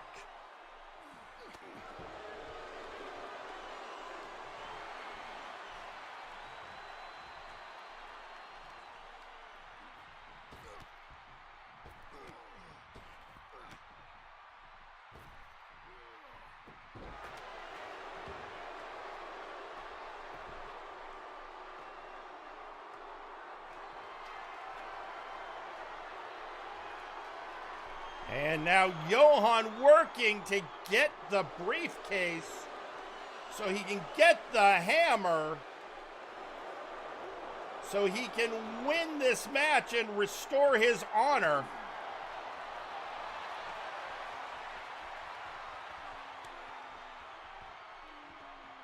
But facing, getting pushed off by Black, who's got the briefcase. Can he unhook it? And he's got it unhooked, but that's not all you need to win this match. He's got the hammer. All he has to do is strike Johan with it, and he wins and retains the Nexus Titan Championship. Johan decides he's done. What? The hammer just flew into Johan's hands. Oh, he hit Black. Johan just summoned the hammer out of Tommy Black's hands.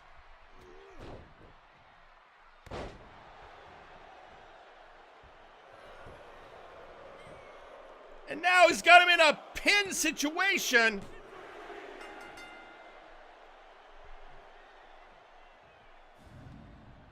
Your winner and new Nexus Titan Champion, Johan.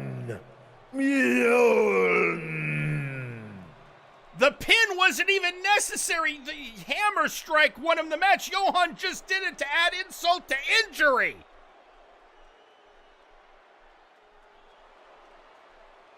I think Johan goaded Tommy into this match knowing he could just summon the hammer.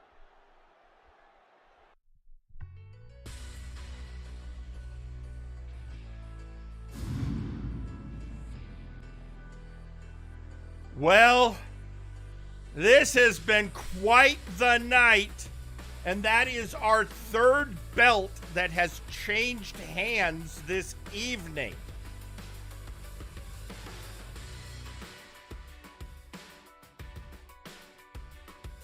But that is a story for another time. Guess we'll find out when we come back from break after this pay-per-view. But for now, folks, our next match has a long and sordid history involving one Sir Uncle Dunk, who was at one time the richest man in the multiverse, and who used his wealth to lord over all he saw to make people miserable and to stroke his own ego.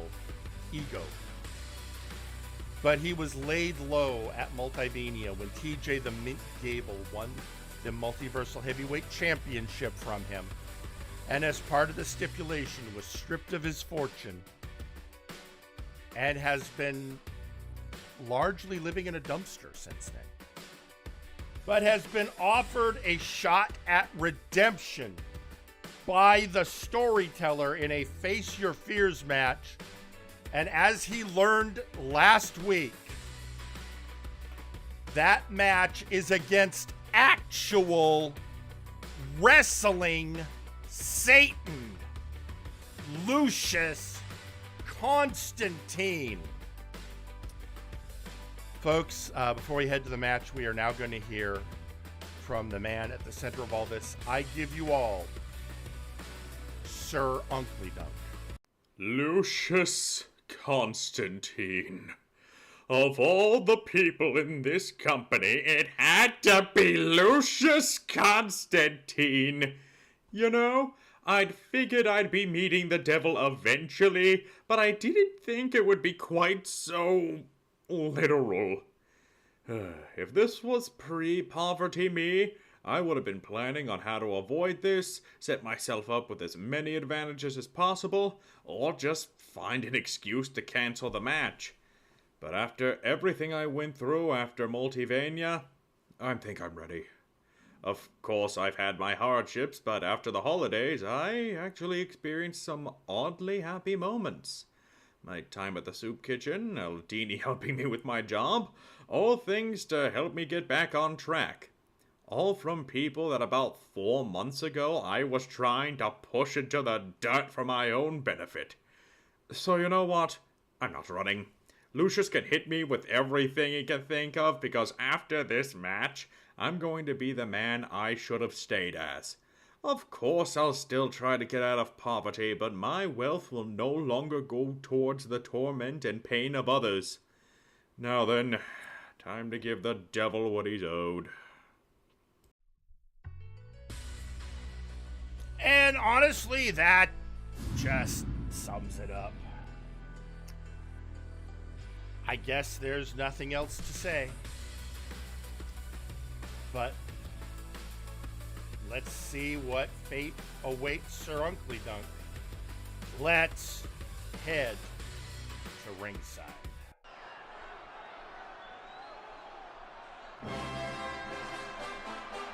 The following is a Face Your Fears match.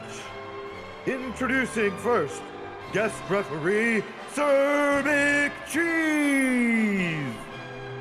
Well, I guess the ghosts of Uncle's past are coming back in full force. Sir McCheese used to be Uncle's protege in the Republic. He has since been part of the Flashbang Trios champions, along with Sir Reginald and Sir Percival, as the Princedom.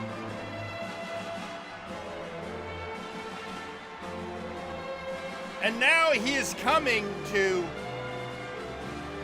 well, ref this match. And folks, I don't know if you know Sir McCheese. He may be Uncle's old friend, but he is the Gouda Boy. And he will do nothing but call this match down the middle. I think he's here strictly as a reminder of Sir Uncle Dunk's past.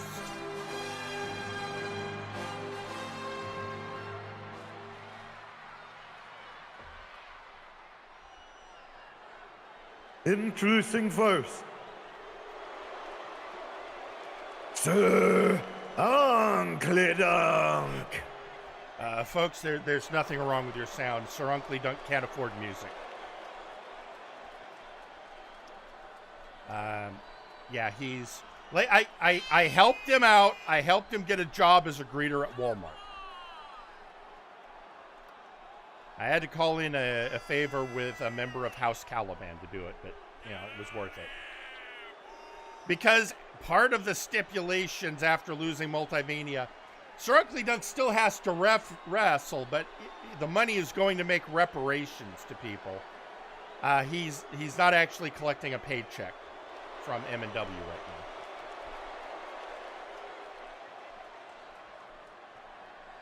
You know, back in Multivania, I wanted to see this man go down, and he did.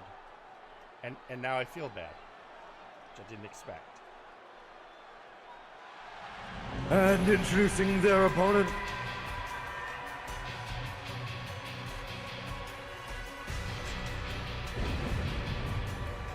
Lucius Constantine. The devil himself, I'm not kidding. This is actual wrestling Satan. He rules over wrestling hell. And of late, he's largely been on Friday Night Flashbang. But tonight, he has come so that Sir Uncle Dunk can face his fears.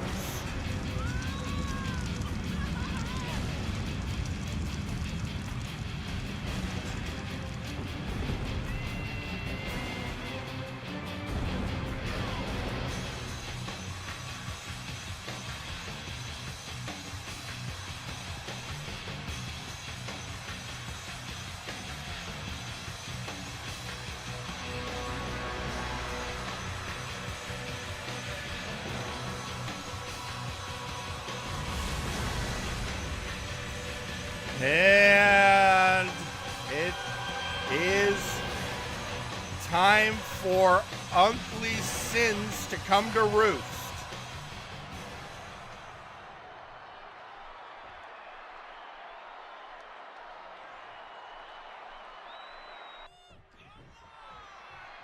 Now, Sir Uncle Dunk is one of the best strikers in the business, but this is still actual wrestling Satan. 1, 2, kick out at 2.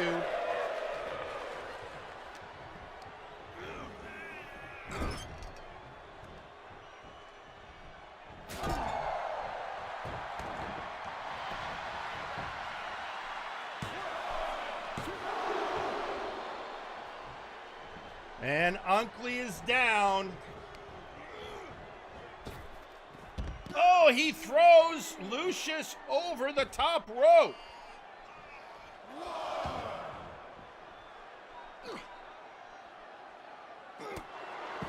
And knee to the face.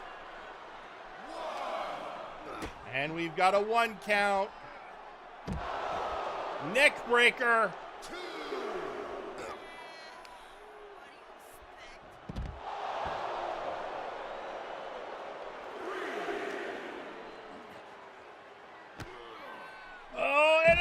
Neck breaker.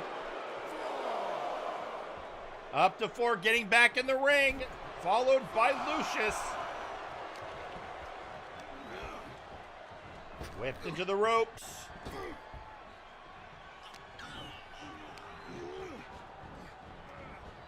Oh, and getting mowed down by the devil.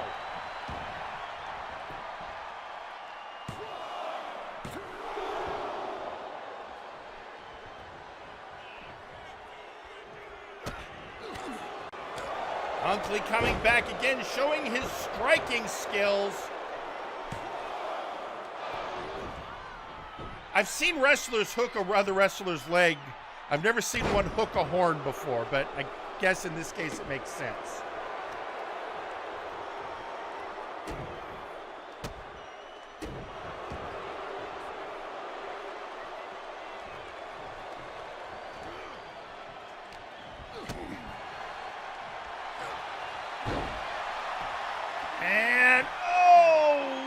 Over the neck of Uncle. Will he submit? No, he gets out.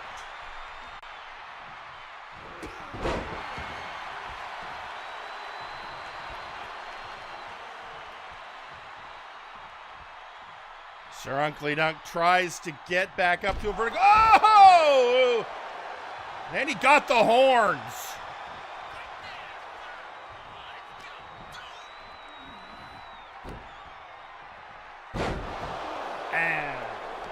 Bringing the devil down.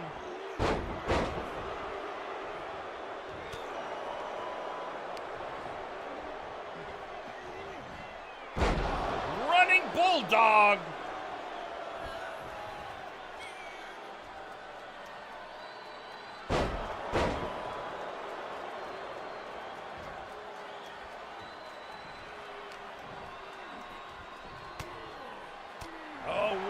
to the side. Oh! And again, Unkley still striving to win. Twisting neck breaker.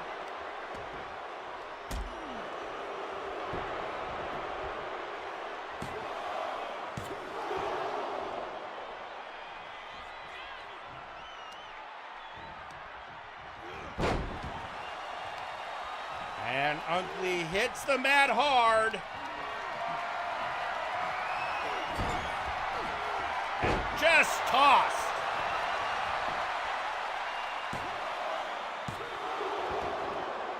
And a kick out at 2. And again, as predicted, Sir McCheese calling it down the middle.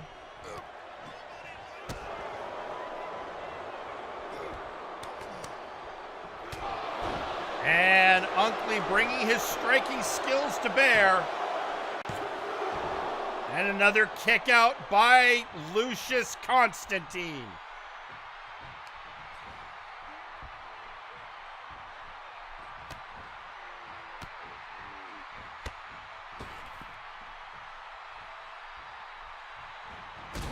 And oh, kicking him out of the ring.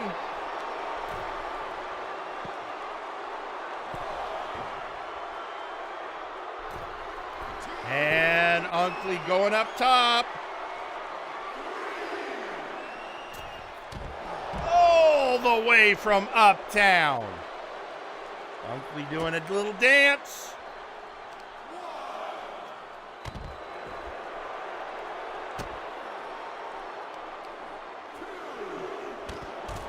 And again, Unkley maybe can pull a victory.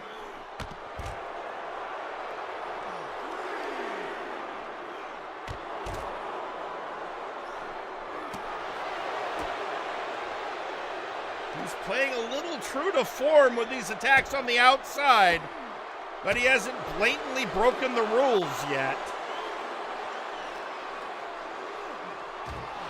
Oh, bouncing him off the turn post. Back into the ring. Although a 7 count, this could be Galaxy Brain Tactics. That would be a little low.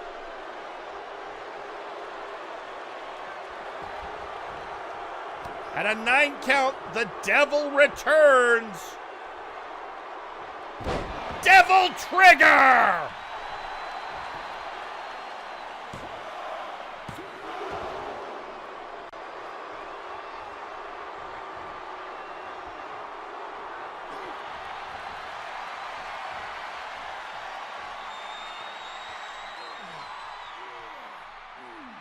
And now the Torture.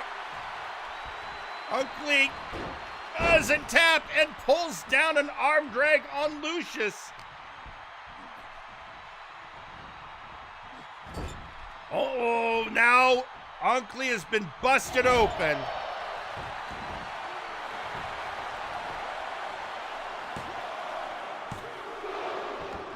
Unkley still with some fight. But now he's just laying there. I think Unkley just told Lucius, just end it. Oh, and instead Lucius drops a knee.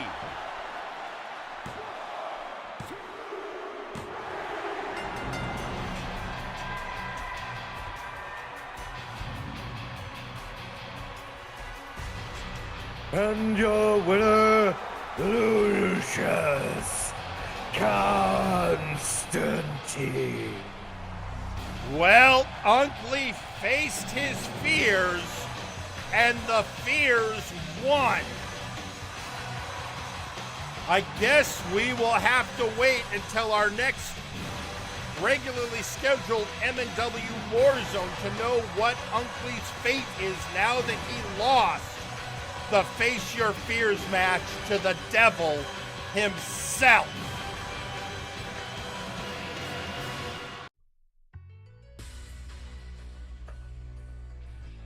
And there was a little activity on social media while that was going on. There was a message from M of the Executive Club on Flashbang saying, "Don't lose." I am pretty sure that was to Lucius, and I guess he followed that.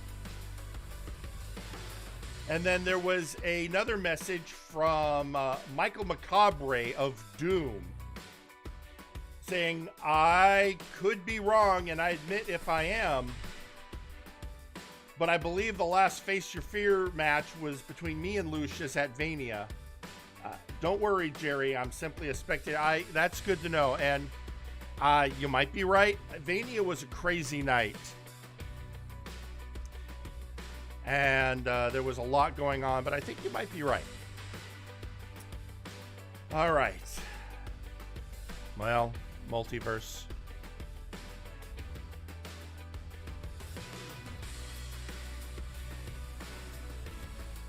It's almost that time. We have 2 matches left. And one of them has a lot riding on it. Because now it's time for War Games! Which I have been talking about a lot tonight. I will say, as we prep for War Games, the one member of the Outlaws not in the match tonight has just made a post on social media where he said, "I should ask Satan how I'm doing at bringing out the worst in people while I'm here." I mean, you could knock it out. I mean, he's in the house tonight. Guess he meant to say while he's here, but still. Anyway, you know what? I could go on, and there'll be a lot of talking during the match. As for how War Games works, I'll let the announcer explain that. It's time for War Games! Let's head to ringside.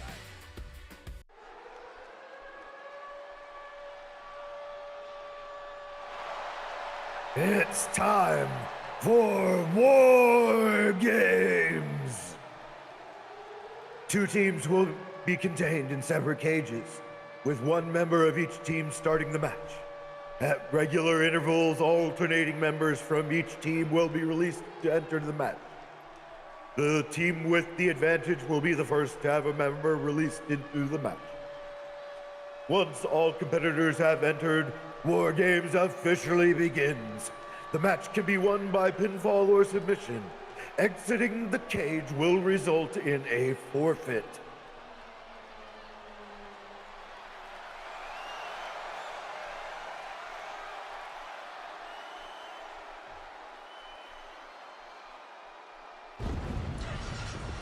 Introducing first,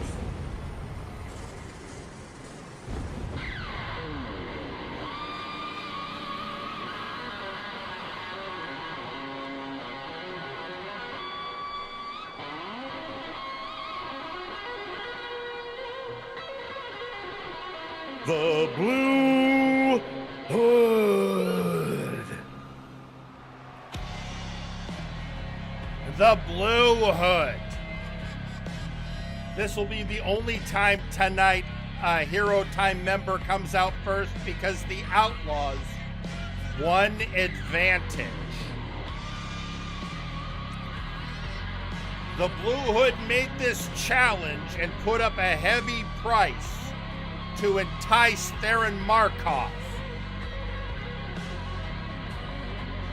The stakes, if the Blue Hood wins, the Hero Time wins, Theron Markov will be fired.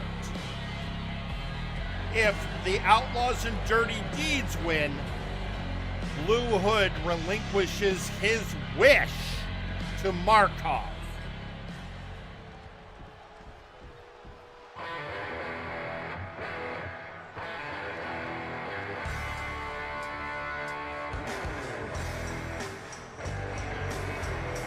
And introducing their opponent, Theron Markov. Leader of the Outlaws, Theron has had a long and tumultuous career here in MNW. He was an original OG Flashbang member, but after breaking some serious rules, was permanently banned from Flashbang and came over to Warzone, making him my player. And for as long as he's been on Warzone, his one desire has been to get back on Friday nights. And if he wins the wish, he will have the opportunity to make that dream come true. But if he loses, he is gone from MNW permanently. Finally!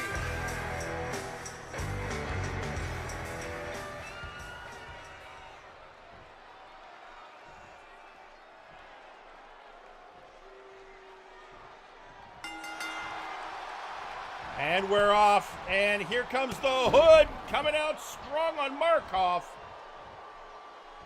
Until the first entrance, he has a chance, perhaps, to wear the Outlaw down, but as soon as that buzzer rings, he will be at disadvantage.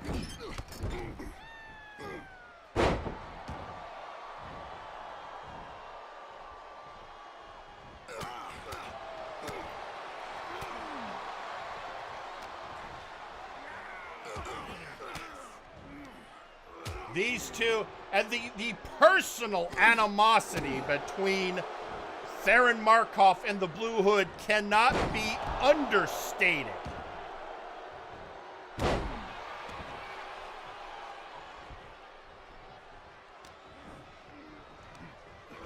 Whipping him into those ropes, over the ropes, and into the next ring.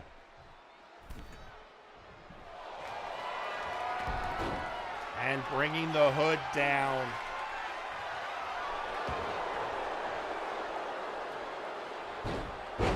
The Hood retaliating.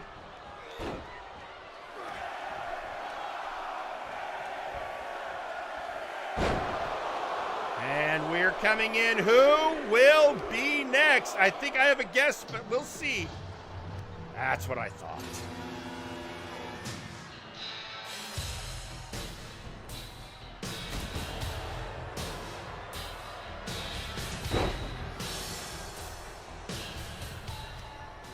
It is CJR Killer. Blue Hood is now going to be in the ring with both Outlaws. And before all 8 combatants are in and the cage is sealed, it is perfectly legal for people to bring in weaponry. And so you know CJR is going to be spending a good amount of his time getting some party favors.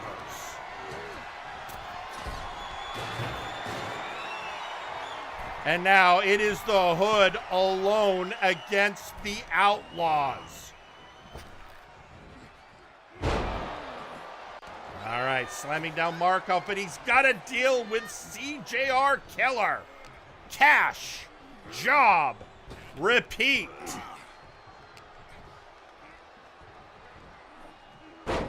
The good news is the next entrant will be a member of Hero Time.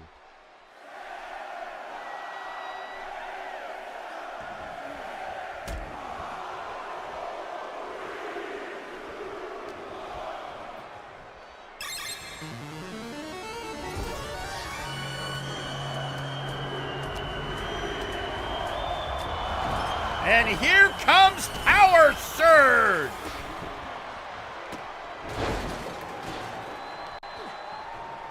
Power Surge was a frequent target of Dirty Deeds when they were doing their anonymous attacks on Hero Time.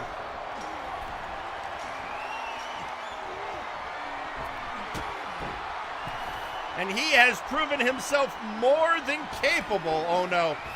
CJR, no, that's way too high, CJR. Don't do it! Ah! But Power Surge is taking the opportunity to continue to wear down Markov.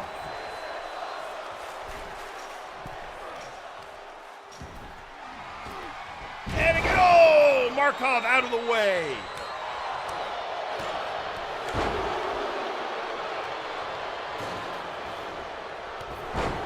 And, oh, Power Surge into the table. Meanwhile, CJR Killer still going toe-to-toe with the Blue Hood. The Hood now taking the opportunity to go help Power Surge, but a member of Dirty Deeds is about to enter the match. Markov is hung out to dry, and Crash Can hitting CJR.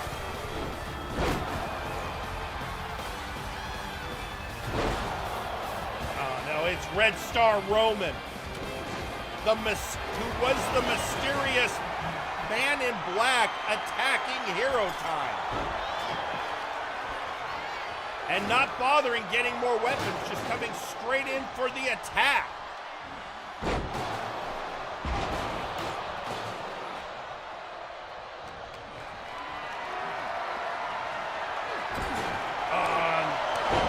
Curling Power Surge. It is now 3-on-2.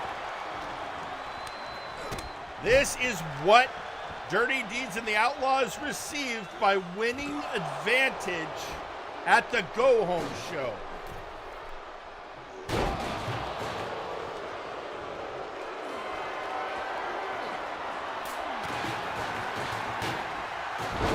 Oh, neck breaker.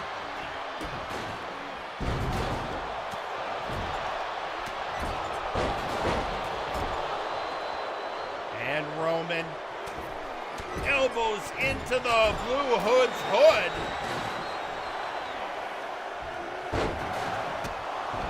I just am worried every belt tonight has changed hands. It's Eustace J. Paragon. And Paragon is bringing in a hammer, which is immediately picked up by CJR Killer as he and Theron meet him, but oh yeah. Daverman, it is not looking good. Power Surge is trying to regain his wits. At this point, with how much damage has been done, it is a lot like a double team on Power Surge while Theron dealing with Paragon. The numbers might be even, but Hero Time has definitely been taking the worst of it.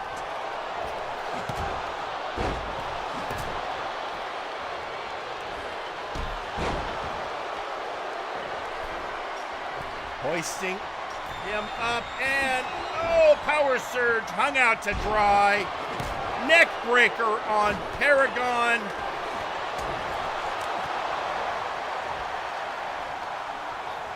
And here it comes. The last member of Dirty Deeds is about to enter the match. It's Jack, the Questionable. This man once took his winnings from a match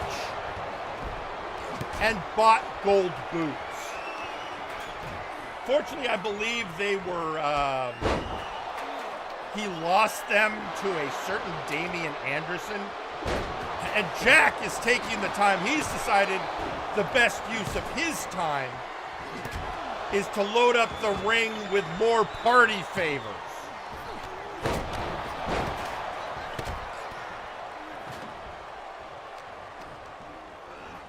And I guess he's decided that's good enough.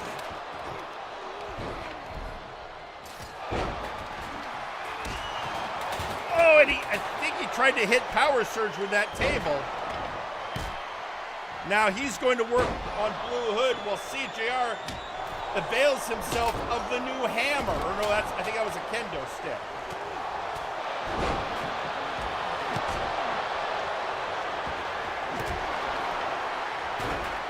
We have one last person to enter the ring, and then War Games officially begins. And here is that final countdown.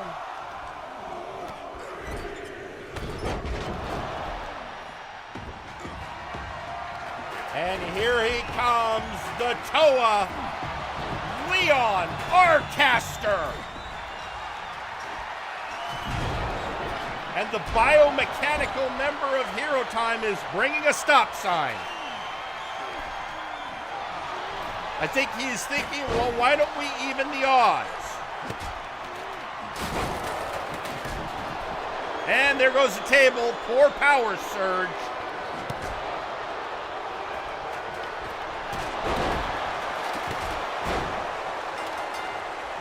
And with that, War Games has begun. As you heard from our announcer, it has officially begun.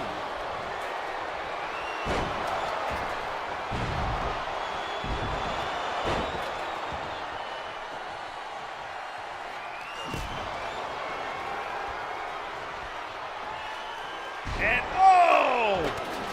Arcaster slammed down. Oh, Red Star Roman. Oh, this doesn't look good. It's absolute chaos. We need a victory, and maybe we'll get it if Paragon can take down Jack the Questionable.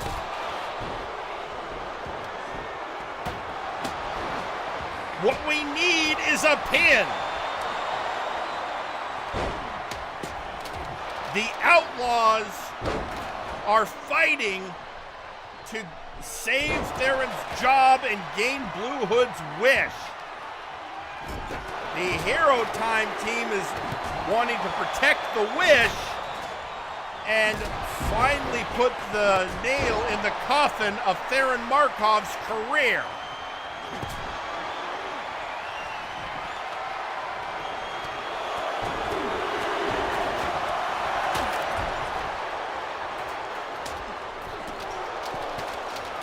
And Jack going for a pin.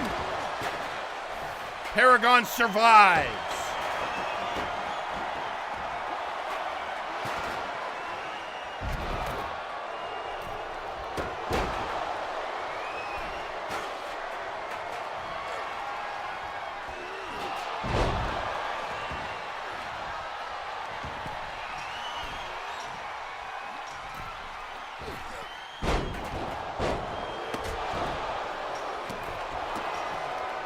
It is, so much carnage.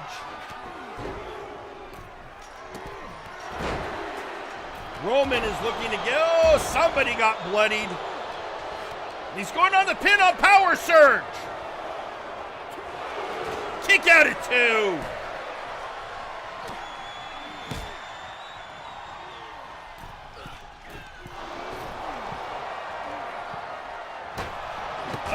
And Paragon is telling Jack the Questionable to stop. Bulldog on Roman.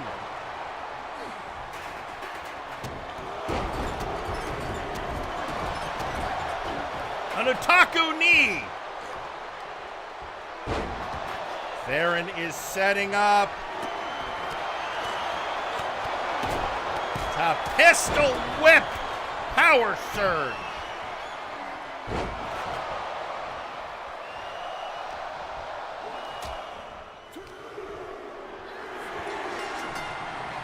They did it!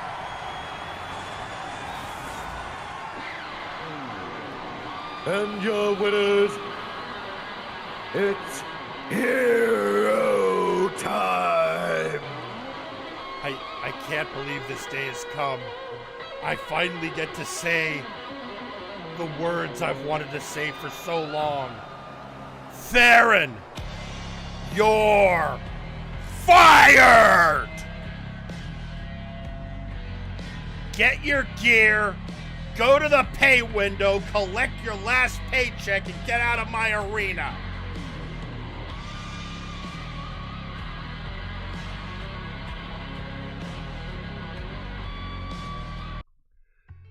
I feel like I can relax through the main event now. I gotta make sure. Oh, I'm getting a note. I think Eric was watching. I think he knows he's safe. It has. Whoa! I was worried about it there for a minute. Well, folks, that's that. I guess all we need to do now is our main event, and I need a minute. I need a minute. Oh yeah.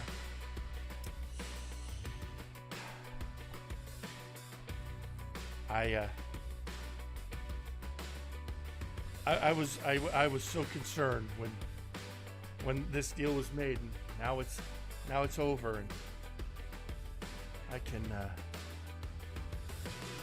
get on with things now. Although there's one person who's not happy, and that is Nakano Kirishima, who is saying, "You're not free until you get rid of me and CJ. Remember that." Yeah, but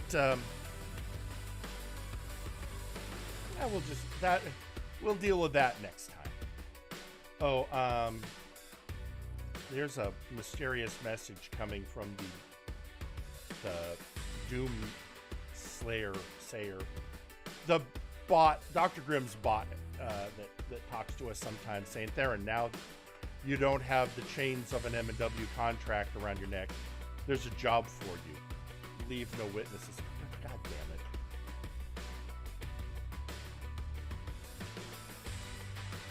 Well, you know what? He can't set foot in my arena. I will have him arrested for trespassing.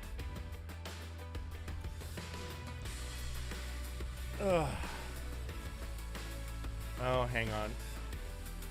Let's see. Anything else, or can we get on with this? All right, it's time, folks. It's time, and I shouted myself hoarse on that last match. We're going to get through this one. It's time for your main event.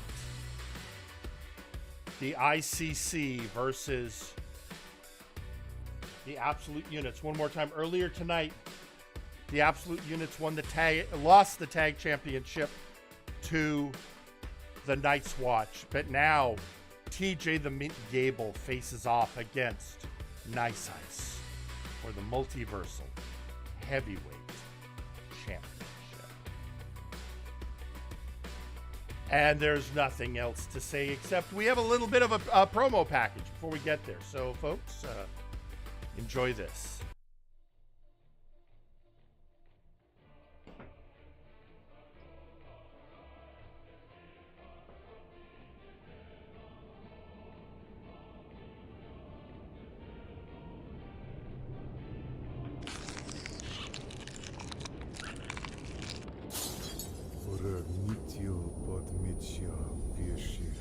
All right, hang on a second. We're having some technical difficulty. Let me see if I can figure out what's going on here.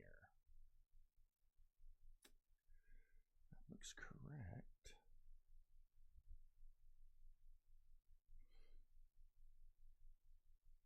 Let me try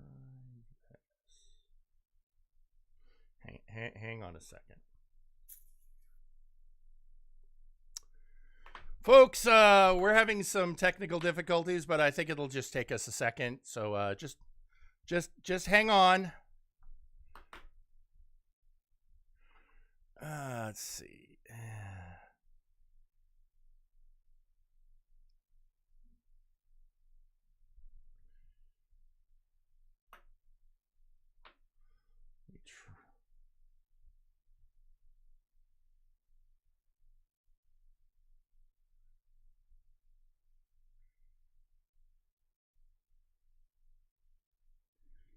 All right, let's see if it works this time.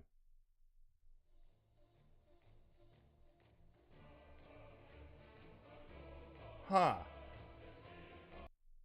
All right. All right, we're still having some technical difficulties. Give me just a moment.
All right, looks like we're still having a little trouble. The truck says they want to try one more thing. Hold on.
All right, folks, hang on. We're trying one more thing here.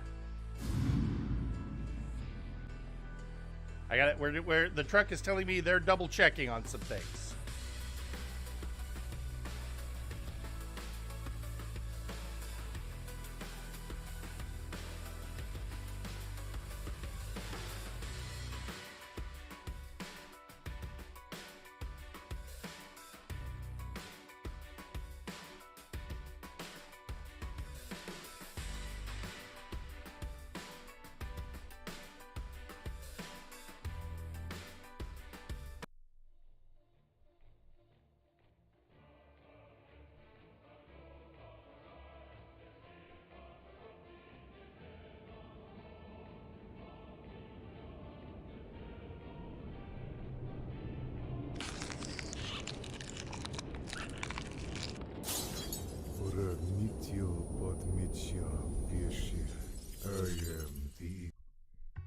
Well, I don't know what to...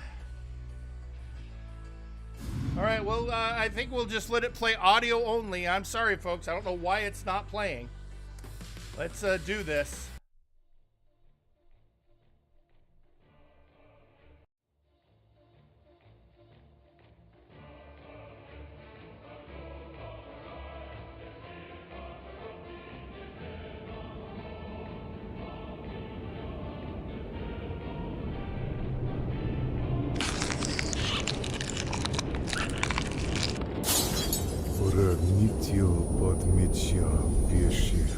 I am the equalizer, and I will take what is mine.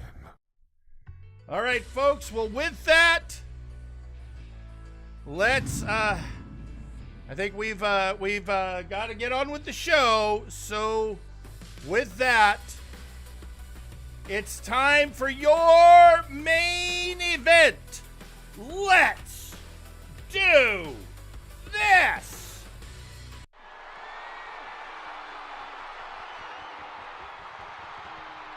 The following match is for the Multiversal Heavyweight Championship and is your main event. Introducing first.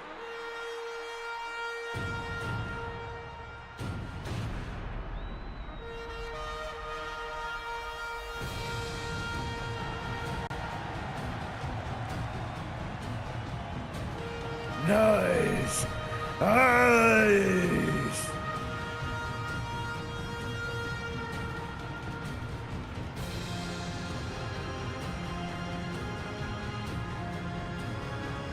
There he is, folks, the Siberian Cyborg. Nice ice. He beat Grizzly Adams for this shot.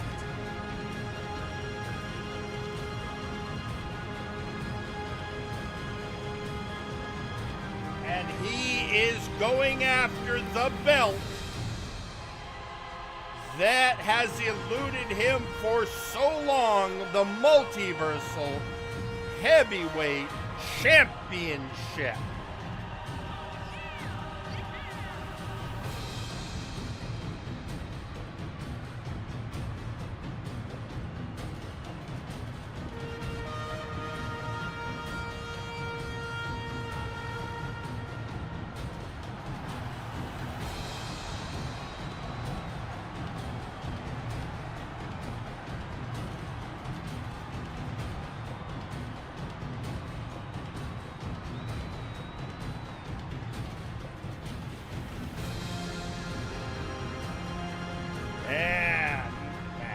his opponent.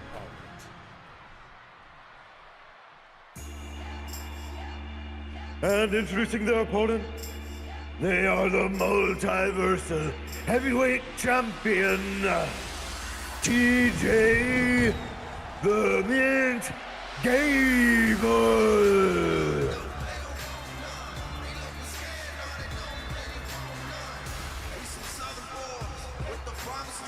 And here he is, the multiversal heavyweight champion, TJ the Mint Gable of the Absolute Unit.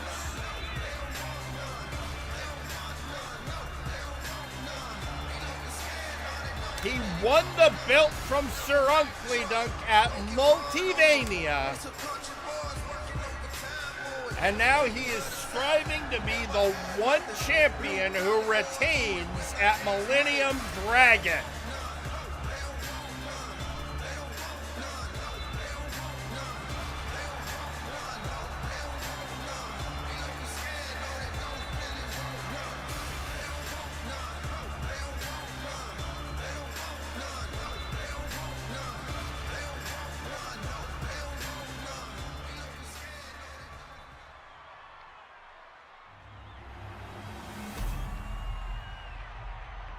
That's what it's all about.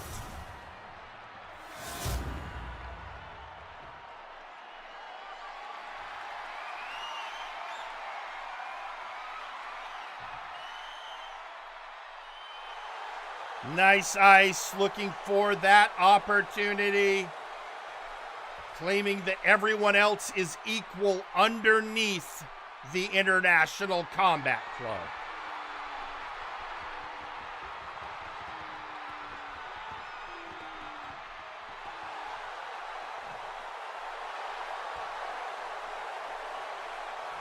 And TJ Gable, trained by Gorm, looking to retain.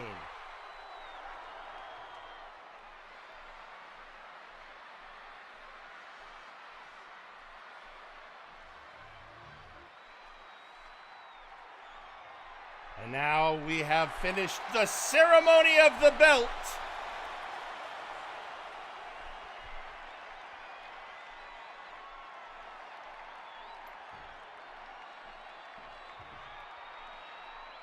And here we go, and they are ready to go. Here we are. Nice Ice hoisting TJ up and dropping him down.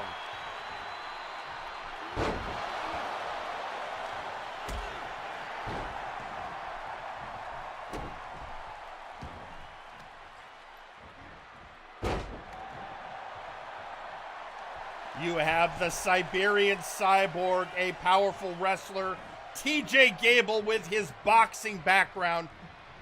This is a war of powerhouses.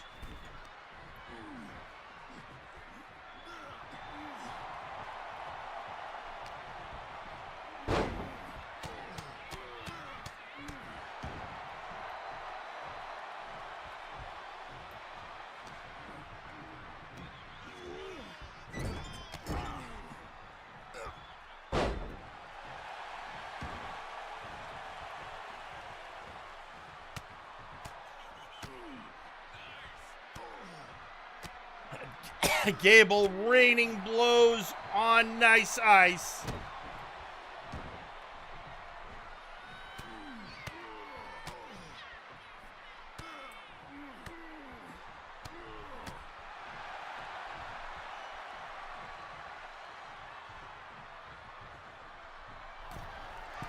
And TJ on the top rope.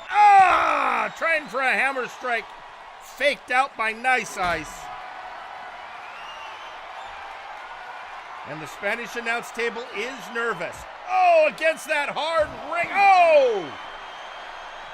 Gable knows he can't pull any punches. Into the barricade.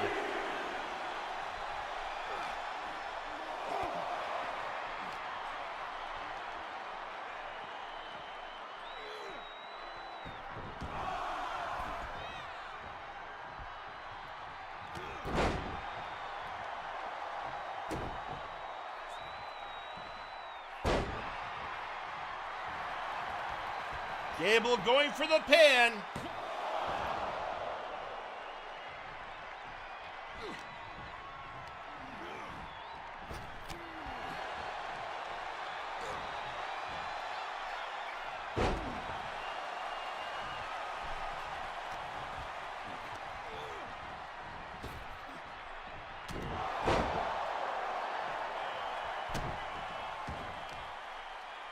And nice ice working over the mint. Ah!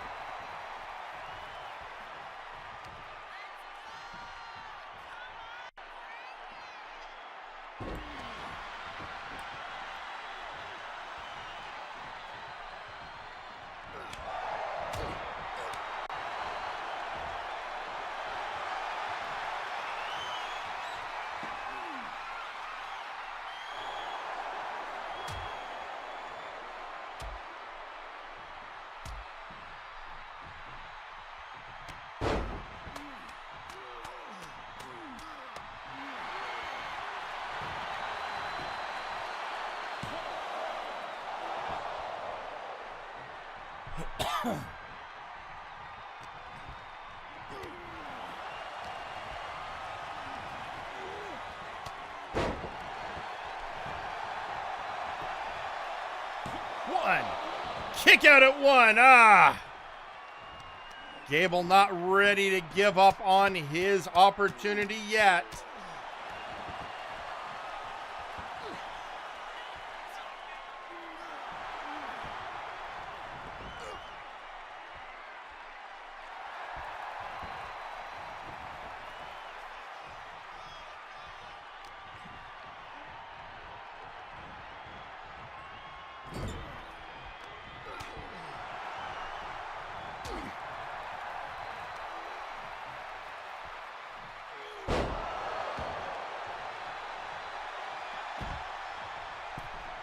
And the mint going up top. Can he score? Yes!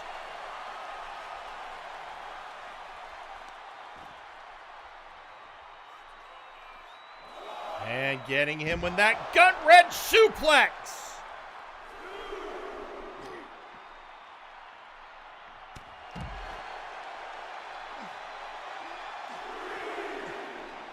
And bringing Nice Ice up again. Back in the ring. Gable does not want to retain on Galaxy Brain.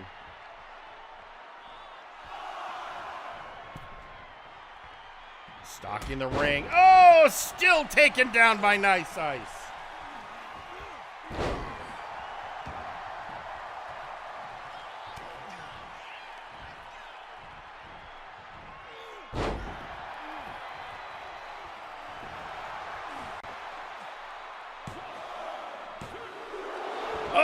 Kick out at two. Very close.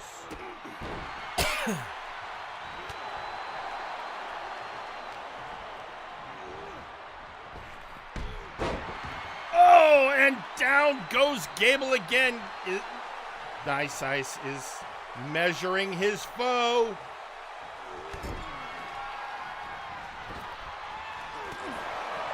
Oh, delivering the punch. Gable can feel it.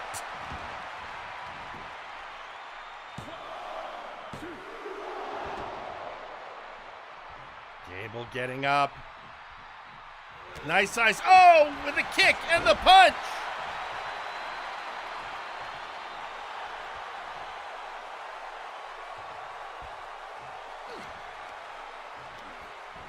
Nice Ice whipping Gable into the corner. And hurling the champ. Going for the pin. And a kick out at two. Gable taking the moment to get out of the ring. Probably the best decision he can make right now. Gut-wrench powerbomb.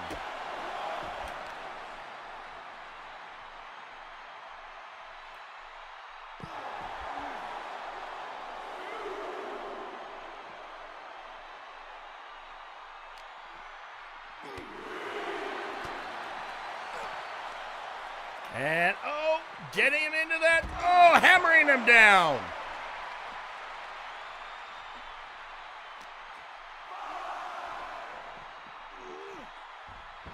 Nice ice thrown back into the ring.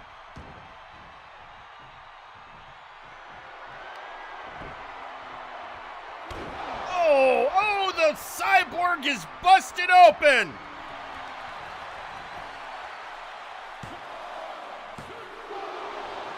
Kick out at 2. Elbow strike. Knee to the face.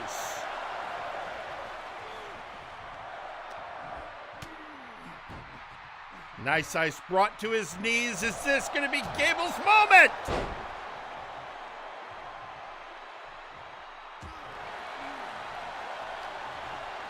Nice ice can still feel it is his moment. Snake eyes!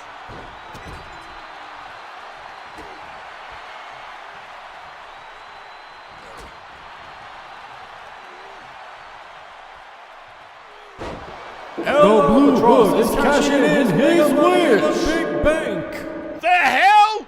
Wait, Blue Hood and Alba are both cashing in!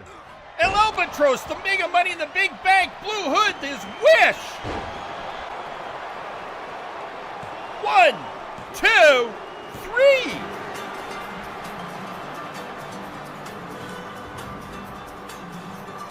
Your winner and new multiversal heavyweight champion, El Albatross. What just happened? Was a double pin, but the ref only counted Alba. Didn't even see the hood. Alba hit the Divino and got the victory, but both the hood and Alba cashed in simultaneously? I have a feeling those two are going to be having words soon, but also, the hell?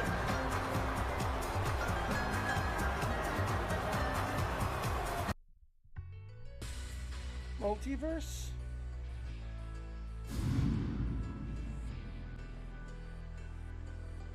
And tweeting out on social media, Ignacio Cervantes just saying Los Villanos ingobernable.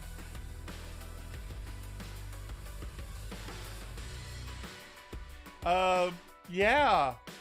Well, that happened. Wait, look, I've been in a little bit of shell shock ever since the end of War Games.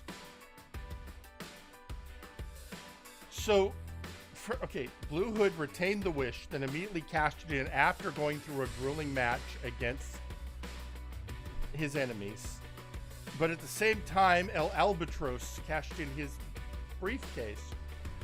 Both charged in and both got a double pin, but the ref only counted out. Oh, I'm going to be having it. I am not looking forward to the meetings and the phone calls I'm going to be having tomorrow. But, folks, the entire landscape of MNW has been flipped on its head. Every single belt has changed hands to new owners. What does it mean?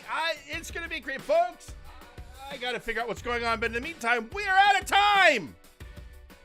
So, thank you all for watching Millennium Dragon. I've been your host, Jerry Aldini. Good night.